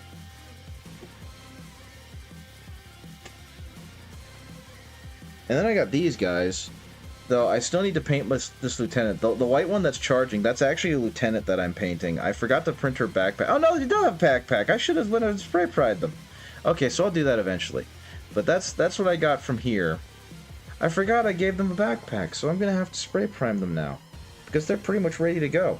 So I did a lieutenant with a power fist, and I gave them a lady face because I wanted to have one for my intercessors. So they're going to go over here, and I'll do that eventually. And I got another one, but I don't want to take that one out because it's really low to the ground. Oh, goodness. Okay, we're going to do that. So yeah, there were like 6 drawers that came with that box, and I was able to fit 4 in there because I just have too many things. Well, I'm glad. I forgot that I printed out their backpack. I was like, I need to print out their backpack. I've been saying that all day, but no, they already have a backpack. But yeah, I'm gonna have to find a way to speed paint this. What I might do is I might over spray them again with like bone or ivory, and then I'll hit them with the speed paint for Imperial Fist because it makes a really good rich yellow. I might do that for some of the other ones. Like I have these Eradicator Bolter dudes, who I think lost a lot of aura by not having a belt fed system, but that's just me. But they're just probably going to get like another overspray of white, and then they'll get that. And then I got these scouts, who I love the scouts, by the way. The scouts look fan-freaking-tastic. I'm probably going to do the same thing because they're just troops, and while troops are cool, I'm not super concerned about getting the troops to be as like beautifully, sumptuously detailed as these guys. But yeah, I think what was I doing? Oh yeah, I was finishing filling out the black so that the metallics would look really good. Because I think...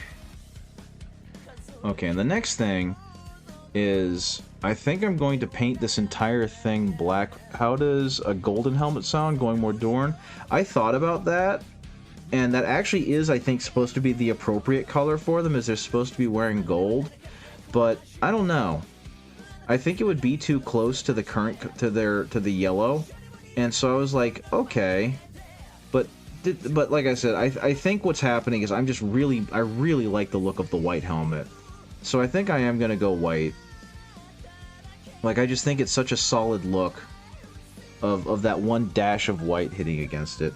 I think I've never done a golden helmet, like because I was gonna do non-metallic metal on the guy too, but I've never done a golden helmet on an Imperial Fist. I've only ever done it on like Custodes. More brass or silver. Ooh, a silver helmet would be good. I'm not very see that. The other thing is that in terms of non-metallic metal, I'm still kind of learning how to do silver, because silver is a very interesting color to try and do for metallics. At least I think so.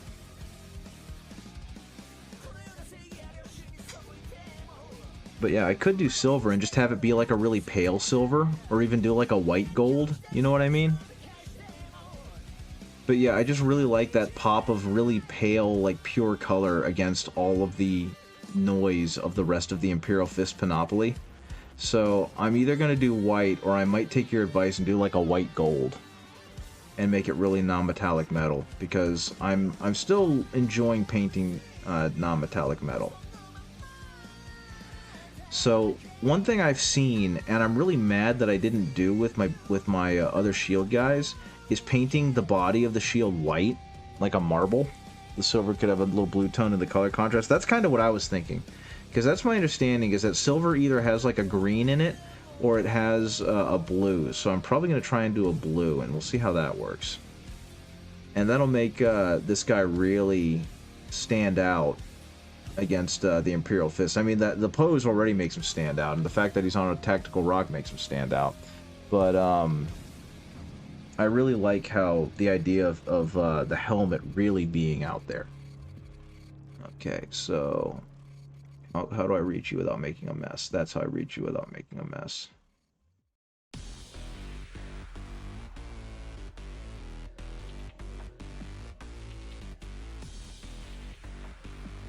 Okay, so this is just going to all go black.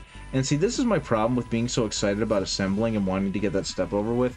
If I had any foresight, I would have not put the shield on as soon as I did, because there's so many little details on here that should have been done that I can't do because the shield is on, that I would have wanted to do, like airbrush the power nodes on the back of the shield, you know, that kind of stuff. And I really can't reach it anymore.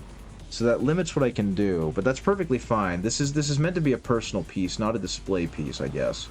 So I don't have to worry too much about what kind of fun, weird crap I can do with it. All I'm caring about right now is getting it back to a base black so I can kind of work my way back up. Because, like I said, I think for the body, I think for everything, it's going to be getting that like nice silver that we were just talking about, that nice metal. But for the panel, like in here, that's gonna get a white. Just because, again, I think the white looks really good. And again, this is really helping. So, what I think I'm gonna do for the helmet is I think I'm actually going to start it with like I usually leave my shields on blue tack. See, that's what I should have done. And I've seen people do it, and I'm like, that's real smart. But as you can tell by looking at the rest of my blade guard, apparently I wasn't smart enough to do that. But that's perfectly a-okay. Something good will happen eventually. What's going to happen now is I'm going to go ahead and paint his helmet a deep blue. So I have this blue that I've really started to like to use. It's dark blue, and yeah, exactly. There's plenty of more chances to do that. I mean, I've got some Assault Terminators coming up. I will be completely honest with you, though. I am going to go ahead and completely assemble them because I just like doing it. But if I ever have to do, like, a character display, that's probably going to be when I do the thingy, when I blue tack it, when I do sub-assemblies and whatnot. Like, I might buy another captain just off of the eBay, because this model is going to be one of the most found models on the internet because it's in every set now. It's in like the starter sets, it's in the combat patrol, it's in the launch box. People don't need that many captains. So I'm probably going to find another one, and when I do, I'm most likely going to like do a really good job painting that guy, specifically to put him on like a diorama or something. And I actually might do the same with the Orc War Boss, because they do kind of create a contradictor, or a clash, a contrast. And I know I've gushed about it a lot on the Discord, but I freaking love the orcs in this edition.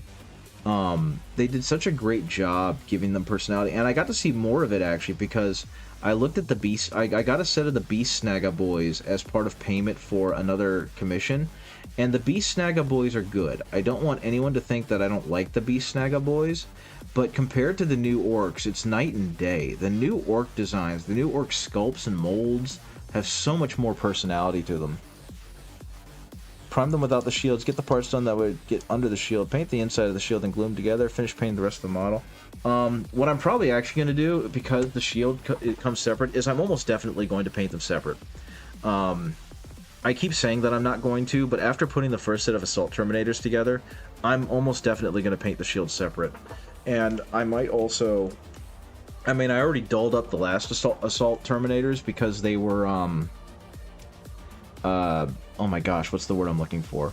I got a bunch of, like, custom Imperial Fist bits that I 3D printed and used for them. So I'm going to do something similar with the new ones. So it'll be fine. Yeah, they're all going to look good. It's going to be great. And so what I'm probably going to do is I'm going to assemble them except for the arms, because the way, I mean, they did a great job putting the Terminators together. They basically made it so the shoulders cut off where the arms go, so I can take the arms and completely paint them separately and then glue them on. And that's probably what I'm going to do just for ease of use. Okay, so I think I've run out of things to paint on this guy that aren't directly related to either a brown or like a deep red. So I think in the case of him, I can go ahead and continue moving on. So that's what's going to happen. I've got this dark umber, which I'll be honest with you, something I've noticed about Pro Acryl paints is that they tend to dry a whole lot lighter than they indicate. Like, this dark umber is not as dark as the bottle would lead you to believe. It actually dries relatively light. Though the other thing I need to remember, and it's something I keep forgetting, is that because I have such a good light setup in here, everything reads brighter than it does when it's out in the field. You just played. I mean, I like you a lot, but you just played. There we go. And that's something that I've had to get used to, and I'm still not very good at it, is that, because of, like, I've got 2 studio lights in here. I've got an overhead one, and then I've got a one on an arm that gives me, like, that complementary light that I've been using. And it's made it so that everything just displays a whole lot brighter than it's supposed to, I guess. Do you keep swatches for your paints? Nope. I am lazy. I know that would be good for me to do, but I'm lazy. I just sit down and I start painting. And that's probably why I've not developed as quickly as I could. Because swatches would be incredibly helpful, but swatches would also take effort, and I don't wanna. I will eventually. At some point, once my brain justifies it and is like, no, you need this, then I'm going to do it, and then I'm going to bemoan the fact that I didn't do it earlier, and then I'm going to recommend everyone do it. You know what I mean? And I'm going to tell them that I held off on doing it for forever, and I was wrong, and I should have just done it. And they're going to look at me like, Ben Repaint, stop being a hypocrite. Go sit down. And I'll be like, okay, I'm sorry. But yeah, keeping swatches so you... I mean, what I typically have done is, when I still had Vallejo, is I would put a little gob on, like, a paper towel, and then I would stab the head of the cap into the glob. And that would kind of give me an idea. Like, this. I do stuff like this. The wall of tolerance is a really good way of putting it. But, like, on this, it did kind of the same thing, because it dries on the top no matter what you want to do, but it always ends up drying lighter than that. I don't know. Maybe it's just me. The wall of tolerance sounds like a terrifying thing that a bigot has to deal with when they become too bigoted. Welcome to the wall, brother. Okay, so... gonna go ahead and dot that, and this is not gonna matter so much because it's gonna be underneath, so no one's gonna really see it.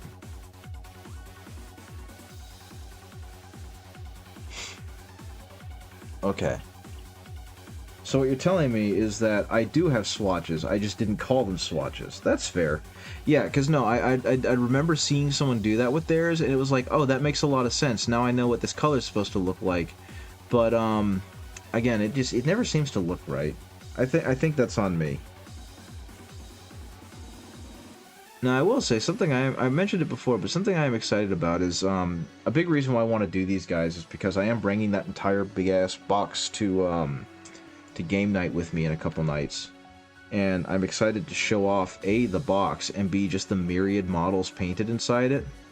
And I know I'm not going to finish, like, the Blade Guard or anything before then, but it is going to be cool to be able to show off, like, my entire Imperial Fist army. And, at some point, before the edition changes too much, I want to play the army as is, and see just how well it will do against someone who knows what they're doing in the game, because, I don't know what I'm doing, and my friends are learning at about the same rate I am, so we all are kind of relatively clueless. Did the same thing with your old Citadel paint pots, also help you find the right color of your paints for in a pile. That is true, that is true. It's extremely helpful for that. Okay, so I'm going to actually mix a little bit of brown and a little bit of this magenta mahogany, and I'm going to use that on these. Because these are eventually going to go back up to like a really good ivory color for the paper. But right now, I just need them to read darker so I have a good deep shadow to pull from.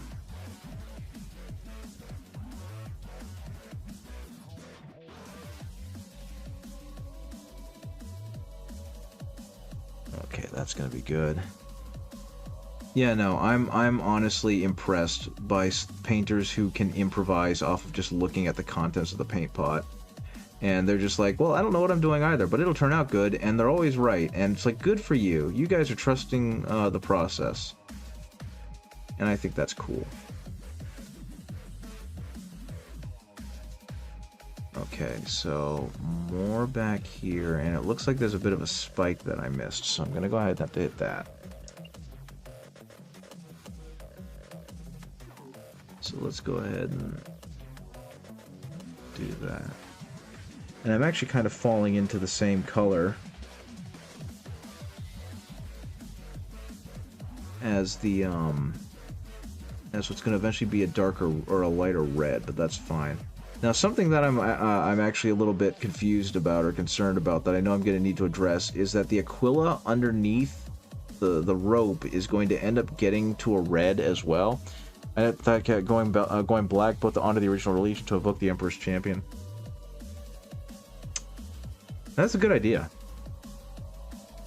Man, I wish I wasn't so married to the white though, because I love the look of the white helmet. But actually, the black helmet's a really good idea. So that's what I can do. So no, you know what? Screw it. We're going black with this guy. He's already a sword and board captain, so he kind of fits the motif anyway to show that he's a consummate swordsman. What I'm going to do is I'm going to go black, and the blue is going to be kind of the shadow tone. And then he's going to get some little highlights of gray. And I'm going to give him green lenses because I like the look of green lenses. But no, he's going, yeah, yeah, yeah. Look at that. That's going to be good. See, the problem is I think all my other captains that have helmets have white helmets. So it's just like, let's do something different with this guy. And all of his retinue is going to have white helmets because they're Blade Guard veterans. So he's going to be the special one. Yeah! Nah, this is going to look good. I'm digging the plan. I'm digging the plan. I'm trusting the process. Yeah, what color should I make the wreath? Because I was going to do a gold or like a green wreath on the white helmet, but I don't know if that's going to look good up there. I'm trusting your judgment on this one.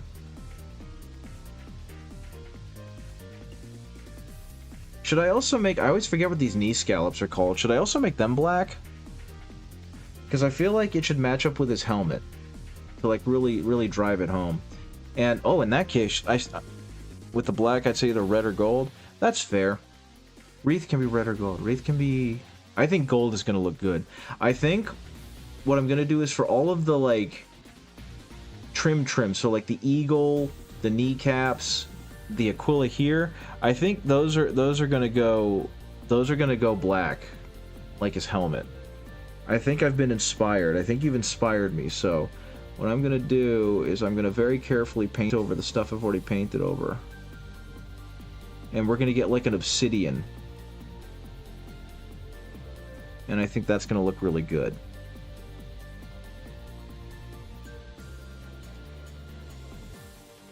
And if it doesn't, then I'll paint back over it. But I think that's the game plan. It'll also break up some of this yellow again. So I think that's where I'm going there. Okay, so I think... all this can go into that deep obsidian. The Emperor's Chatter is part of the Black Templar, but it's all in the same family. Yeah, because the original Emperor's Champion was Sigismund. But I don't care. This is a reference to the Emperor's Champion. This is not the Emperor's Champion. And I mean, I think they made a model for the Emperor's Champion that was just any army. Like, I know that they have an Emperor's Champion, or at least a duelist type character that goes with the company heroes. So I don't think it matters too much. I mean, I'm perfectly fine with that. I will say another fun thing about this that I always forget is that the Imperial Fists black trim does always look really good. But I'm not giving him a black cape. I think I want to still go with a red cape. To counteract all this. Even though a black cape would look pretty baller.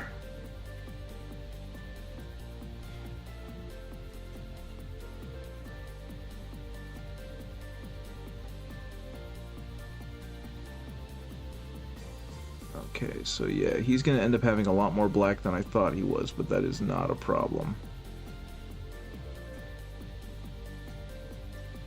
Okay, so give me a second. I'm trying to do... I don't know why I'm trying to do the fancy trim with the not fancy brush.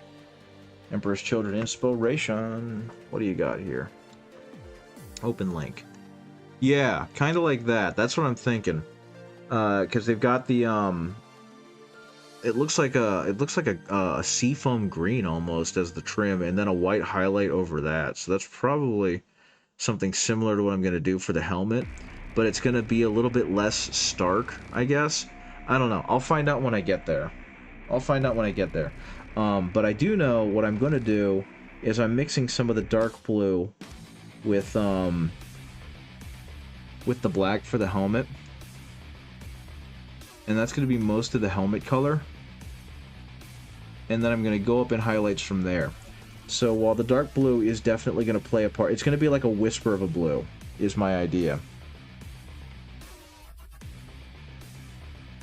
Like, if you look at it in the right light, you'll see the dark blue, you know what I mean? And that's kind of where I hope to go with this. And in the highlight sections, it'll definitely be more noticeable because it'll be the highlight color, but for everything else, it's just going to be barely there. Like, you can kind of... You want to make the sword black like the reference? No, I don't think so, because I've been trying to do better power swords, and I found a power sword design that I like, so I'm probably going to copy that again. I'm gonna see if it's a really cool green. I got it on oh my gosh, what's his name? On Kato Sicarius, the one when I painted Kato Sicarius. So I'm probably gonna try and hit that again. Give me a second, because I think you've seen him in the chat or in the what you call it, but I can go ahead and pull him back up if you need a refresher, because I followed a Travarian tutorial on how to do a power sword, and it turned out really good. And this is one of the few models where, like, there's nothing really obscuring the power sword because of how he's holding it. So I feel like I could really do a good job with that very specific power sword tutorial. A moment. Let me see if I can find it, because it's one of the few times where I felt like, holy crap, I absolutely nailed this. That one, and then 20, is it 20 or 25? Did I do it though? Yes, I did. Yeah, there we go. That's a good picture of it. Ba-boom. So I would love to try and replicate doing this. So there's the power sword. Like, part of the way you can tell that it's one of my paint jobs is everywhere else is very rough and painterly except for the power sword, which looks like I stole it from another model and gave it to him. I was like, here, hold this for me real quick. But yeah, I'm actually really proud of this whole model. I think I did a really good job with him. But yeah, so that's kind of the plan, is I want to try and see if I can replicate that color and that look again, because I think it's beautiful. Yeah, hold my paint job, right? Actually, dang, yeah. I mean, it's partially because I don't have my glasses on, but I did a really freaking good job on Kato Sicarius. My name is Kato Sicarius. But yeah, as you zoom in, you can start seeing some of the more rough spots, but I don't care. I think, by and large, I did a good job. Something else I gotta remember the next time I paint a dude's face is I've got to try and take into account the things that you taught me when I was working on Titus. Because you gave me some super good pointers on helping Titus's face look more human and look less flat. So I'm going to have to remember that the next time I paint a face, like a character face. Because I really am going to want it to look as good as possible.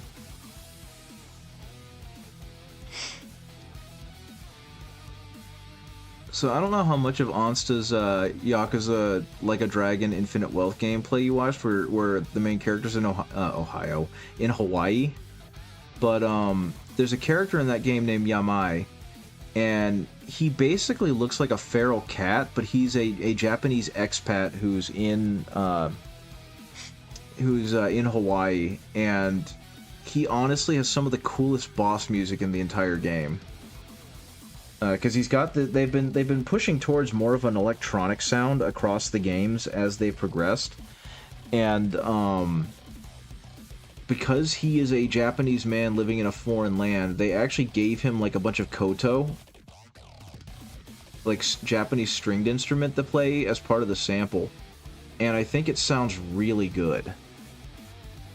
And so this is one of the songs where we kind of moved away from the Japanese influence more into just kind of electro rock. But you'll hear it again when it pops back up in a second. There it is. And I just think it's such a cool combination of things. And it doesn't hurt that he is an absolutely villainous dude when you first meet him. And as he gets more motivation, you learn more about him, it makes sense. But at the very beginning, it's like, oh my god, this guy's a psychopath. And so every time you fight him, it feels like a legitimate threat.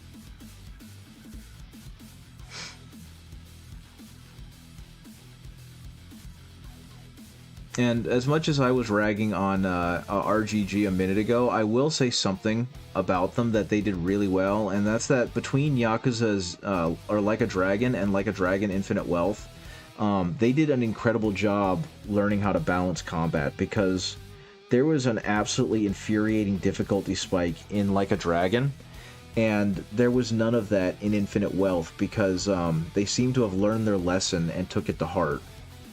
And so Like a Dragon Infinite Wealth had a far more lenient, a far smoother play cycle, because in Like a Dragon, I was actually ground to a halt at the gut check fight, and I had to go back and level for like 10 levels and grind in one specific area that they kind of explicitly tell you should get some training in, but it's like the rest of the game has been fine. Why would I need to get training in here? And then you get to the fight and it's like, oh my god, I did not stand a chance. And so you've got to go back and grind your equipment and grind your characters and grind your skills, and then after that the rest of the game kind of becomes real easy. It's like that one specific gut checkpoint. And I don't know, that just smacks of bad game design. But at the same time, it couldn't have happened with two more deserving characters of being the gut checkpoint. Okay, take a little bit of black, take a little bit of brown, give yourself a deep shadow in there. For the gold.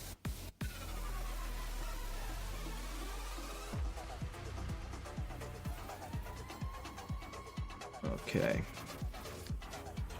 So yeah, I'm gonna go ahead and I'm gonna go ahead and do this thing. That's I feel like that's become something of my trademark phrase, and I don't know how I feel about it, because I do say I'm gonna go ahead and a whole lot. It just hit me how often I say that as part of my my like talking about my painting. I'm gonna go ahead and do a thing. I'm gonna go ahead and drink the paint water. I'm gonna go ahead and put highlights right here. Okay, so he's definitely far more interesting looking than he was a few minutes ago. There's a whole lot more visual interest going on, whether it's good or bad, completely different story, but I feel like he's gonna develop well once I start getting the rest of him filled in.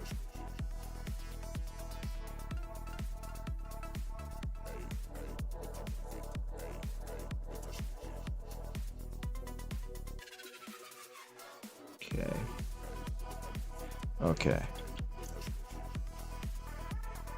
So we're gonna do a little bit of that.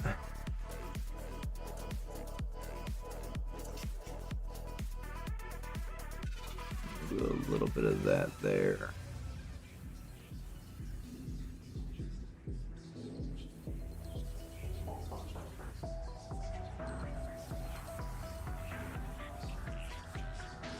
Sorry, I'm kind of really focusing in, so because I don't want to smudge the paint. One of my least favorite things to do is like sharing a page of doodles you did last week. Don't know if you've already seen, but at least one point should be relevant to the stream. Let's find out, because I think I did see your doodles when you did you post them on the Doig Swift? Yeah, you posted these on the Doig Swift, and they were really good. I didn't really get a good chance to look at them though. That's not what I'm looking at, because I couldn't see it very well on their little frame. So let's boop, and let's boop, and let's boop. Okay, so what you got here, now that I can actually read it? Watching favorite streamers. Oh, thank you. Read. Yeah, that's a really cool looking character. What I need to do is... the sunlight, I feel that. Hammers 40. Yep, there it is.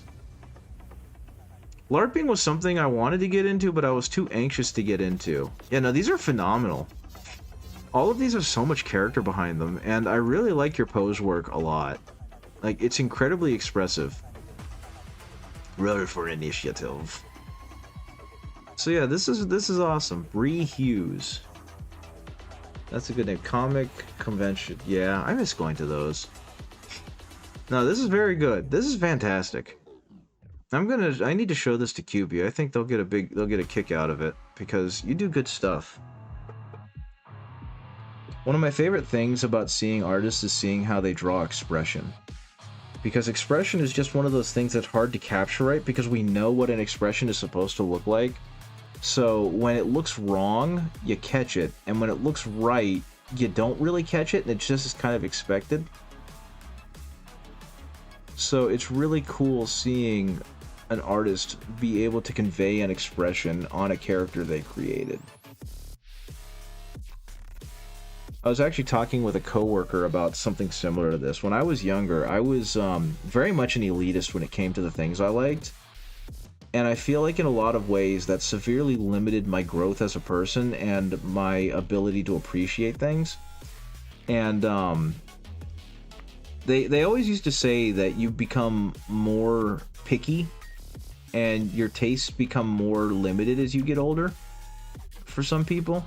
And I feel like in my case, I've had the opposite journey, where instead of being like, no, these are the things I like, these are the only things I like, and and everything else can be put away, I don't need to look at it anymore. I don't feel like that happened to me. I feel like the opposite happened to me, where because I was so like that as a kid, instead I've become more open and receptive, and my ability to gain enjoyment out of other things, out of novel things, has grown tremendously. And I think I'm really happy with that trajectory, because when I was younger, I liked art, but I didn't care too much about it. And now that I'm older and I've gotten to see how it presents and see the process of it, it's made me be a lot more appreciative of it.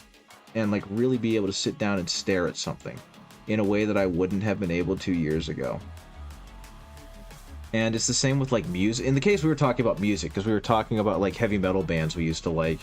And when like I stopped liking a metal band because they stopped sounding like the band that I grew up liking. And that's fine and dandy, but I've listened back to some of the stuff that I remember being like, this sucks and I hate it. And it was never that it sucked, it was that it was different, because I listened to it again like, wow, this is fucking awesome. And it is what it is. I don't know where I was going with that. It was just I enjoy more things than I used to. And I think a big part of that is just that I've allowed myself to be more open to different things. And animation, seeing good animation is one of those things. Because like I was just talking about, seeing all of the different expressions of your characters and how you pose them and how you decided to present them was a lot of fun just now, because it's purely your interpretation. They stopped sounding like the same band. Yes, that's a big part of it. But it was at a point where I was like, this sucks now. This isn't good. And it's not that it's not good, it's that it was different. But that is a thing that has happened where, like, I liked a band and then their music sound changed, and then it's like, well, I don't really like you anymore. And that's perfectly okay, too. They don't have to cater to me. They, you know, that whole thing. But it was just one of those things of like, man, you aren't the band that I fell in love with, and so I'm going to move on. But part of the problem was that I also felt the need to loudly disparage them. And that's not something you got to do. They were going through their own artistic journey, and that's where they landed for that specific thing. Okay, so there's a lot of conflicting parts here that all kind of blend in together, and I'm not sure what to do with it, because this is going to be silver or metallic with like an inlay, and then we've got this dark leather, which is going to be a brown, and then we've got this, which I was going to paint gold and paint that metallic, and then we've got this, which was going to be leather, which is brown, and then this, which was going to potentially be gold to go with this. Same with that part, but it just feels like a lot of brown and gold and brown and metal, and going different ways runs the risk of losing your audience, but actually more switching your audience, because the new sound will attract the new audience. Exactly. And like I said, I ended up liking it in the long run. It was, for a long time, it was just like, nah, they changed their sound, I don't like them. So I stopped listening to them. But they've become more popular since then, so good for them. And I've gone back and listened to some of their newer stuff, and I'm like, what's wrong with me? This stuff was awesome. It's just that it wasn't the same band. Or it wasn't the same sound that I had liked, because they had a really distinct sound that I felt like I could, if I played a track, people wouldn't mistake who they were. But if I played one of the newer tracks, it'd be like, is that another metalcore band? Because they just ended up sounding like all the other metalcore bands at the time period. But that's entirely a me thing. Oh, he's got this other scabbard back here too. Good gravy. So yeah, right now I'm having a bit of consternation because it's like there's so much brown and so much gold and so much black and metal that I feel like on the front side where his belt is kind of crossing everything, that it's just going to all blend together. And that's going to be a problem for clarity, I feel. The songs they did before still goes, yep, and I have listened to those albums non-stop since I was like 14. And like I said, one of the best things about it was going back and discovering that I liked their new stuff too. So now I have even more of them to listen to. So it was a win-win all around. At least for me it was. I won in every sense of the term, because I got to listen to them, and then I got to listen to them again. How much clarity do I need for a gaming piece? That is true. I mean, to some extent, I do want this to be like... I'm putting a lot of effort into this. I do want this to be like a display light model, you know what I mean? Where I'm not going to try and win a competition with it, but I do want it to read as one that I've put a lot of effort into. Because that has kind of been my MO for the past little while, is getting something that looks like it's an elevated game piece. And I mean, I'm already kind of there. He is definitely an elevated game piece. But I think what's going to happen is... Because what I started doing was I started actually painting the leather magenta, like the dark, going to be a lot of brown base coats, there'll be a bunch of brown base coats, that is true. With the magenta, I was starting off, or I mean with the leather, I was starting off with a magenta, and I was working my way up from magenta to a brown, and that tended to help a little bit with breaking up the leather. But in terms of everything else, I'm kind of nonplussed. But I think it's just going to have to be a thing of, like, trust the process, it'll turn out fine, you know what I mean?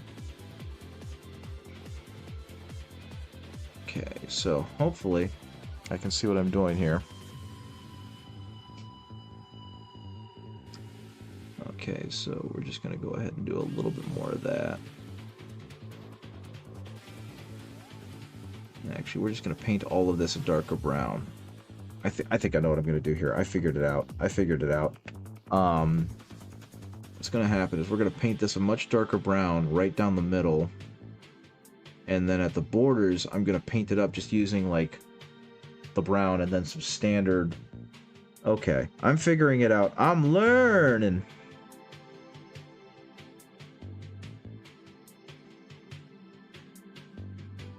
That's going to go up using oranges and whatnot, so that'll be fine, too. But yeah, so this part is going to get hit with just, like, the regular color. And in the center, it's going to maintain that dark brown look to it. And on the outside rims, on the edges, it's going to have like a much bright... Seeing people paint distressing with beige colors, with hatching, with cross edges, with lit... Yep, that's what I'm actually doing. I'm actually working on that. I'm kind of wearing down the corners and leaving the center in the middle fairly pristine because it's going to be flat. But what I'm going to do is I'm eventually going to take some this color, some ivory, which is basically a warm off-white, and I'm going to start mixing it into the brown with a much smaller brush tip to create little creases and cracks in the leather. Now that's another thing I never got really good at. I've never been very good at weathering leather, you know, making it look worn. So that's what this is going to be, is me attempting to do that before I move on. You've not had the patience getting into leathers. I've accidentally made some look really good, and I've less than accidentally made a bunch look not good. You know, it was one of them things. But as we've probably talked about a little bit before, that's how you practice, right? That's how you get better. So what I'm doing is I'm switching off from... this was, I think, a #1. Yeah, this is an Artist Loft #1. It's not very good. I got it from Michael's, which is a craft store in the United States. I'm going to switch over to this one. This is actually a #1 as well, but it's a much better kept #1 with a much tighter tip. Yeah, white spray coat and wildwood contrast works really well because that's what I've been doing as well. And it looks freaking fantastic, especially if you take the time to, like, what's the word I'm looking for? Slap chop it. The leather ends up looking great because it already looks kind of cracked, you know what I mean? So what I'm gonna do now is I'm just gonna go ahead and start doing like, oh yeah, baby, the funk goes on, baby.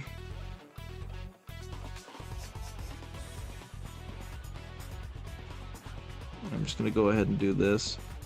So I think I've talked about this before, just because I really like this song. But the funk goes on was like the original fight music from Yakuza 1, and in Yakuza Kiwami when they remastered it, they remastered the song as well, and they gave it more of an electronic bent. And I remember thinking it was kind of goofy sounding to begin with, and it wasn't my favorite. There was nothing wrong with it, but it wasn't really my favorite song. And then when I played Yakuza Like a Dragon, or Like a Dragon Infinite Wealth, when you play as Kiryu going back to Kamurocho, this version of the song came on, and I thought it was just like a cool remix of the original song. And then when I started looking it up to put it on a soundtrack, I kept finding only the original Yakuza 1 thumbnail on top of it, and that's when I realized that the version in Kiwami was the remix, and that this was the original. And I will be honest with you, I freaking love this version of the song. Like the way the guitar sounds, the way the song has like that old school like electronic beat. I love this version of the song.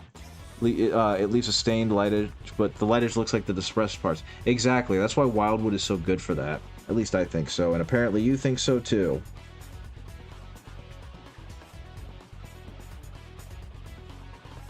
Okay, this might have been too bright a color for what I'm going for, but that's okay.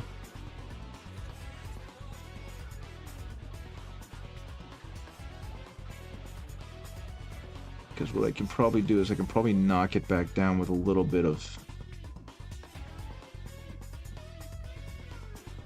Actually, no. I think that'll play. Next is going to be to do something similar, and I'm actually going to add some magenta back into this to give it a little more color. We're going to now futz a little bit with these guys. And actually, to your point you asked earlier, how much detail does a game piece need? That goes back to what I was talking about much earlier about how I'm trying to eliminate the number of layers that I paint, because it's creating these very infinitesimal deviations or separations in shade that no one can see. So kudos to you for bringing that back and reminding me that I'm hyperfixating on something no one's going to notice. Okay, so that's going to go like so. It's going to go like so. This is going to go over here. And now there is some more definition to these things. It's so painful when I paint like an instruction then get completely covered. Exactly, right? That's basically my life story with this stuff, is I painted exactly like I'm supposed to, and then I realize it's a layer that's going to get entirely covered, and I messed up. Okay, so... Next, same kind of thing here. I'm gonna work on the oh my god, what are they called? Purity seals. So like these guys are just gonna get a little bit of me pulling down, which gives me that look, which is actually pretty functionally perfect for what I'm going for. And it leaves enough of the shadow so that it still looks convincingly like paper. Gonna highlight a bit there, and there you go. It's all done. It looks good. Okay, so I'm just gonna edge highlight it a little bit. Drag the paintbrush down with me across it as flat a plane as I can get. And that's gonna do just enough to hit the edges while leaving the shadows. And so that'll look good. What I'm going to do eventually is I'm going to go back and kind of highlight this with the actual color. It's in the instructions that it'll get covered with a very covering layer of paint. And why are we doing the earlier parts? Nothing's going to show through. I feel that way a lot, and I've seen that with some instructional videos from like the master painters. And all I can think of is that it's shading the paint just enough to get the color that they want. And that's really weird to me, but I'm also not a Golden Demon winning painter, so I feel like I can complain, but I'm looking at something and not completely understanding it. Now, the one that gets me is like the Spanish painters, how they will do hatch marks and crosses and all sorts of crazy stuff all over the model, and they won't actually paint the solid layer, but because of how they're painting those little streaks, it'll eventually become a solid layer. And it's like, what are you doing and how are you doing this? How are you making this look so good when all you've done is like scratch up the top layer with a brighter layer? What kind of wizardry is this? And then I remember, all right, it's Sergio Calvo, you're a master at this. And it's just like, it's fine, I'll get there eventually. Okay, so... Though I do guess that that is kind of the beauty of watching them and doing what you want with the information you have, because you don't have to mimic it exactly, right? Like, when I started following Philon Miniatures, he had a lot of great examples of how to do proper layering, and I just skip some of his steps. Or I don't do it as well as he does. It's like, okay, cool, still looks good. They're basically painting like a printer with just 4 colors. Yeah, it's incredible. I love watching it because I love the artistry of it, but it's like, man, how are you doing that? Okay. So my goal right now is, before I forget all of them, is to try and hit the highlight of every piece of parchment or label or whatever you want to call it, or scroll on this guy, because otherwise I'm going to miss all of them, and then it's going to be bad. Because one of my least favorite things is having to pull paint back out to do something that I thought I was done with. It always frustrates me. Okay.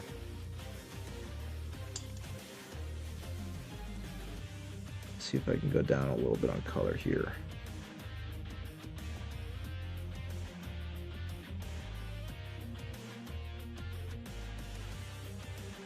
It doesn't look like I can, so instead I'm just going to fade that out a little bit. And that'll be fine. Okay, where's the rest of his purity seals? Because we got the 2 up there, so we're going to go ahead and hit the 2 purity seals up there. Same kind of thing. I'm going to try and highlight it with the flat of the brush. And then just kind of... I think my brush is too wet. I think my brush is too wet, and I think I do not have a bright enough paint on here. There we go. That's a little better.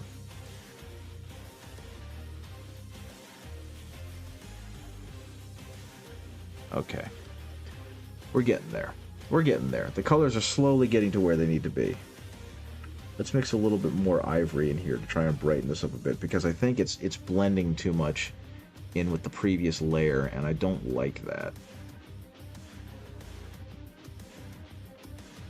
I mean, honestly, the work I'm doing, you can probably get similar work by just painting it entirely ivory and then going over it with a wash, but there's a certain level of just, like, fun of being able to kind of see the colors come into place as I'm just kind of doing what I'm doing. But this is purely a me want to do thing.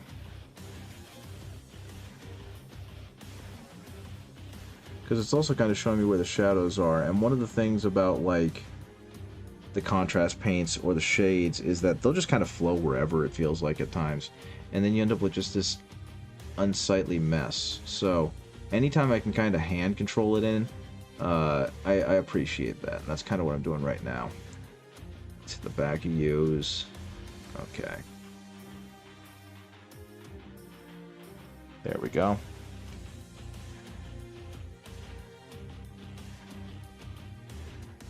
Okay, and like we talked about earlier, this guy's not going to get done tonight, but he has definitely come a long way from being a slab of Velveeta. Now, what's going to be fun is knocking up all of these dark spots, because they're all, yep, reduce your Dark Angel's green from flat back, metal dry brush, DA green over to black, DA skin with black, then DA green, then orc skin, DA, wow! It's just black base, zenithal, DA green, or shade black, but yep. Yeah, there's so much you can do. Okay, so what I think I'm going to do is I'm going to mix this in with this guy. I think what's also keeping me sane through this entire thing in particular is that I'm doing the bad thing and I'm not focusing on any one component until it's done. I'm kind of getting to a point and being like, okay, I want to work on something else. Like, I never finished highlighting the yellow. The yellow on the yellow armor itself still needs an actual highlight, because right now it's kind of stuck in its mid-tone, and I'm actually pretty okay with that right now. And I've clearly not finished the leather, I've just gotten to a good enough spot, and that's going to be fine for what I want to do with it right now. So I'm getting everything kind of to good enough, and then moving on to something else to entertain me. And that's been enough to keep me from going nuts with this. Okay, and next, let's see what happens when I add a little bit of this ivory into here, because that's going to color this in an interesting way, and I'm curious if it's going to give me what I'm looking for. The answer is no, I did not put enough on there. Though I will say, I'm looking at these purity seals, like paper, and it's driving me nuts how some of it is still very, very muted. So I think I'm going to go back with the ivory. I don't see jumping place of problems what grabs your attention. That's how you should paint right now. Yeah, that is true. This painting right now is purely for pleasure. So I'm not painting to win a competition. I'm not painting to for a client. This is what I wanted to paint because I was starting to feel the burnout, and I figured that painting something I was interested in would help reduce that tremendously. And so far it's been the case, because I've had a blast painting him. Though I do think the company has helped. I think if I had just done this by myself, I'd be bored to tears. Well, not bored to tears, just in a mode of like, I don't want to do this anymore. And that'd be bad. But this is, like I've talked about before, this is kind of why I want to start going to the game store that I found, is because they are more of a vibrant community hangout spot than they are a gaming store. The gaming happens to just be a thing they want to facilitate by having the equipment there for you. And so, oh, I forgot to paint that one.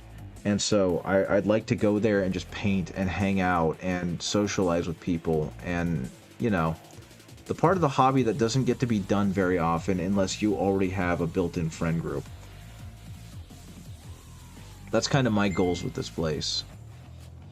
Okay, so we're going to go ahead and do a little bit more of that. And there, that looks perfect. That looks not perfect, it looks fantastic. And then that can go there. And I think that ping on my phone was probably QB telling me that they're done playing D&D with their friends. Because every Tuesday has been QB playing D&D with their friends while I come down here to do this. And it's actually, golly, when did it become 9:43?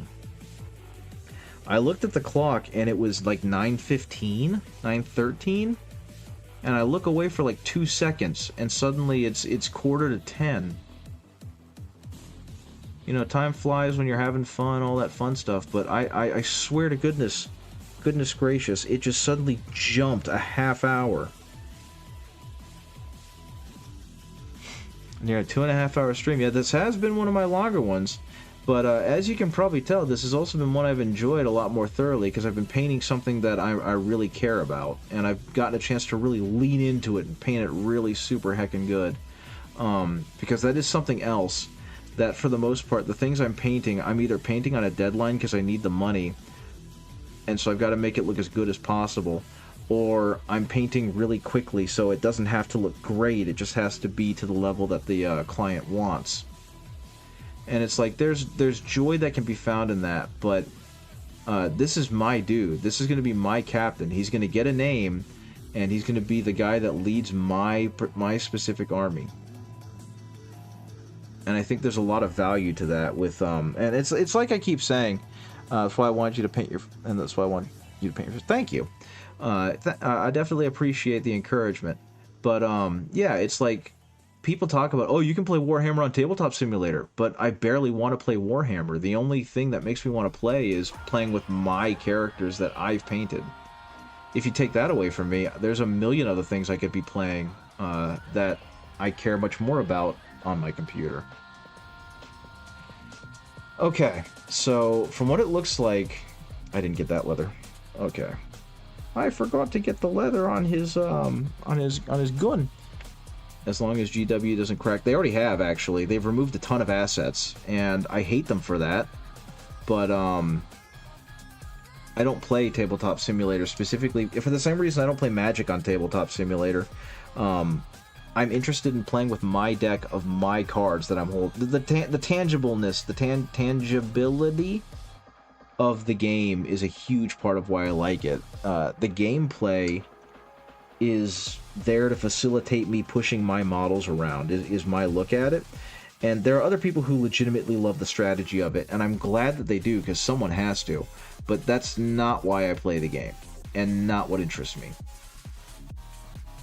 I like the idea of my Imperial Fists having a campaign and marching across the field, which can't happen if I'm playing with generically painted Ultramarines units or whatever. So, it is a decent place to playtest things to decide what to buy. Yes, that's incredibly true, and it's a great way to save money and make more meaningful purchases. I guess in my case, for like Magic, yes, but I'm not. Once again, at least for me, I'm not playing this game and buying models because I think they'll do well. I'm buying them because I think they're cool. I want the cool guys with the swords so that I can use the swords to hack away at the aliens. And it's kind of the same. Like, I got the Thunderhammers and the Storm Shield Assault Marines because I think they look good with what's his name. But for the people who do need it for that, incredible kudos to them for developing an ecosystem that allowed them to do that before some company decided they needed to take it down. My understanding is that British copyright law is a lot more strict with how it, or a lot more rigid with how it's enforced than American copyright law. So if they like don't defend their copyright every time they can, they basically are giving carte blanche to anyone who wants to rip their stuff. And that's part of the reason why Games Workshop comes down so hard on people who are clearly infringing on their copyright. Because if they didn't, then they're basically telling anyone who wants to produce something, yes, please produce slop of my stuff. And I don't want to call everything slop, because there's stuff on there that's clearly not slop. Like, Tabletop Simulator and all of the work that's gone into making those armies work is the opposite of slop. That is a labor of love.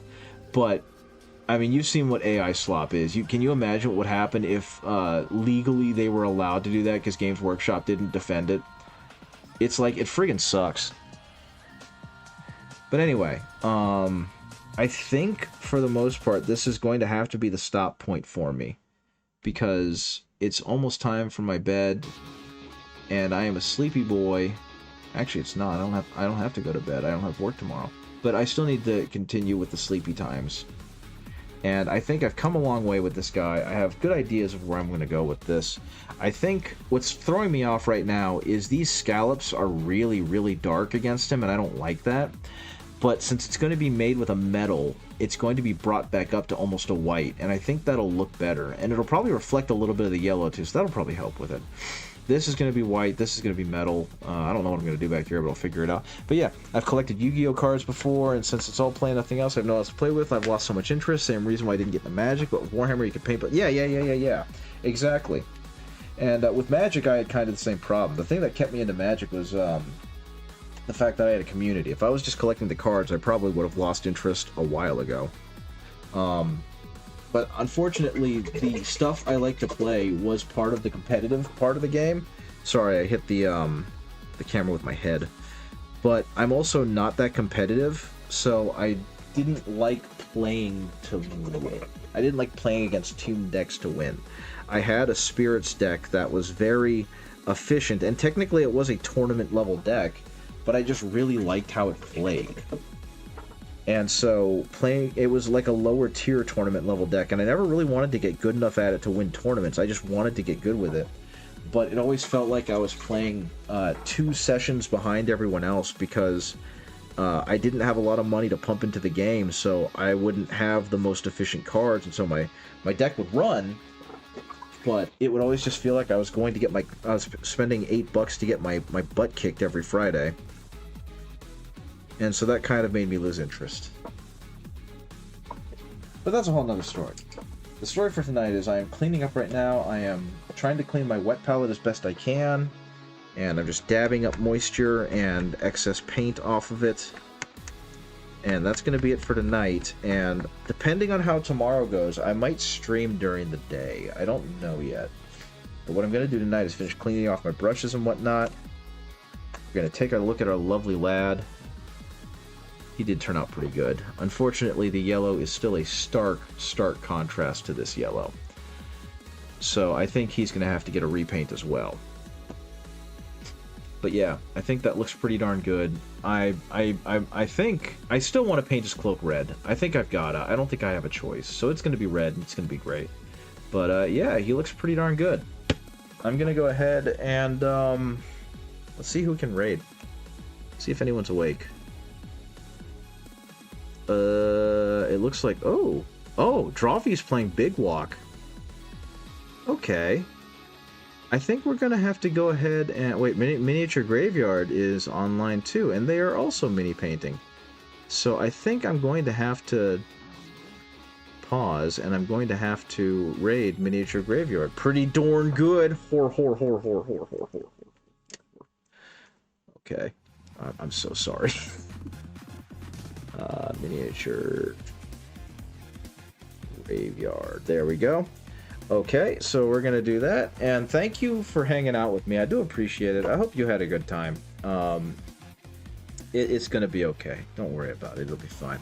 Thank you for joining me, guys. I hope you have a good rest of your evening, and good night, and bye-bye. Bye-bye. Yeah. Raid.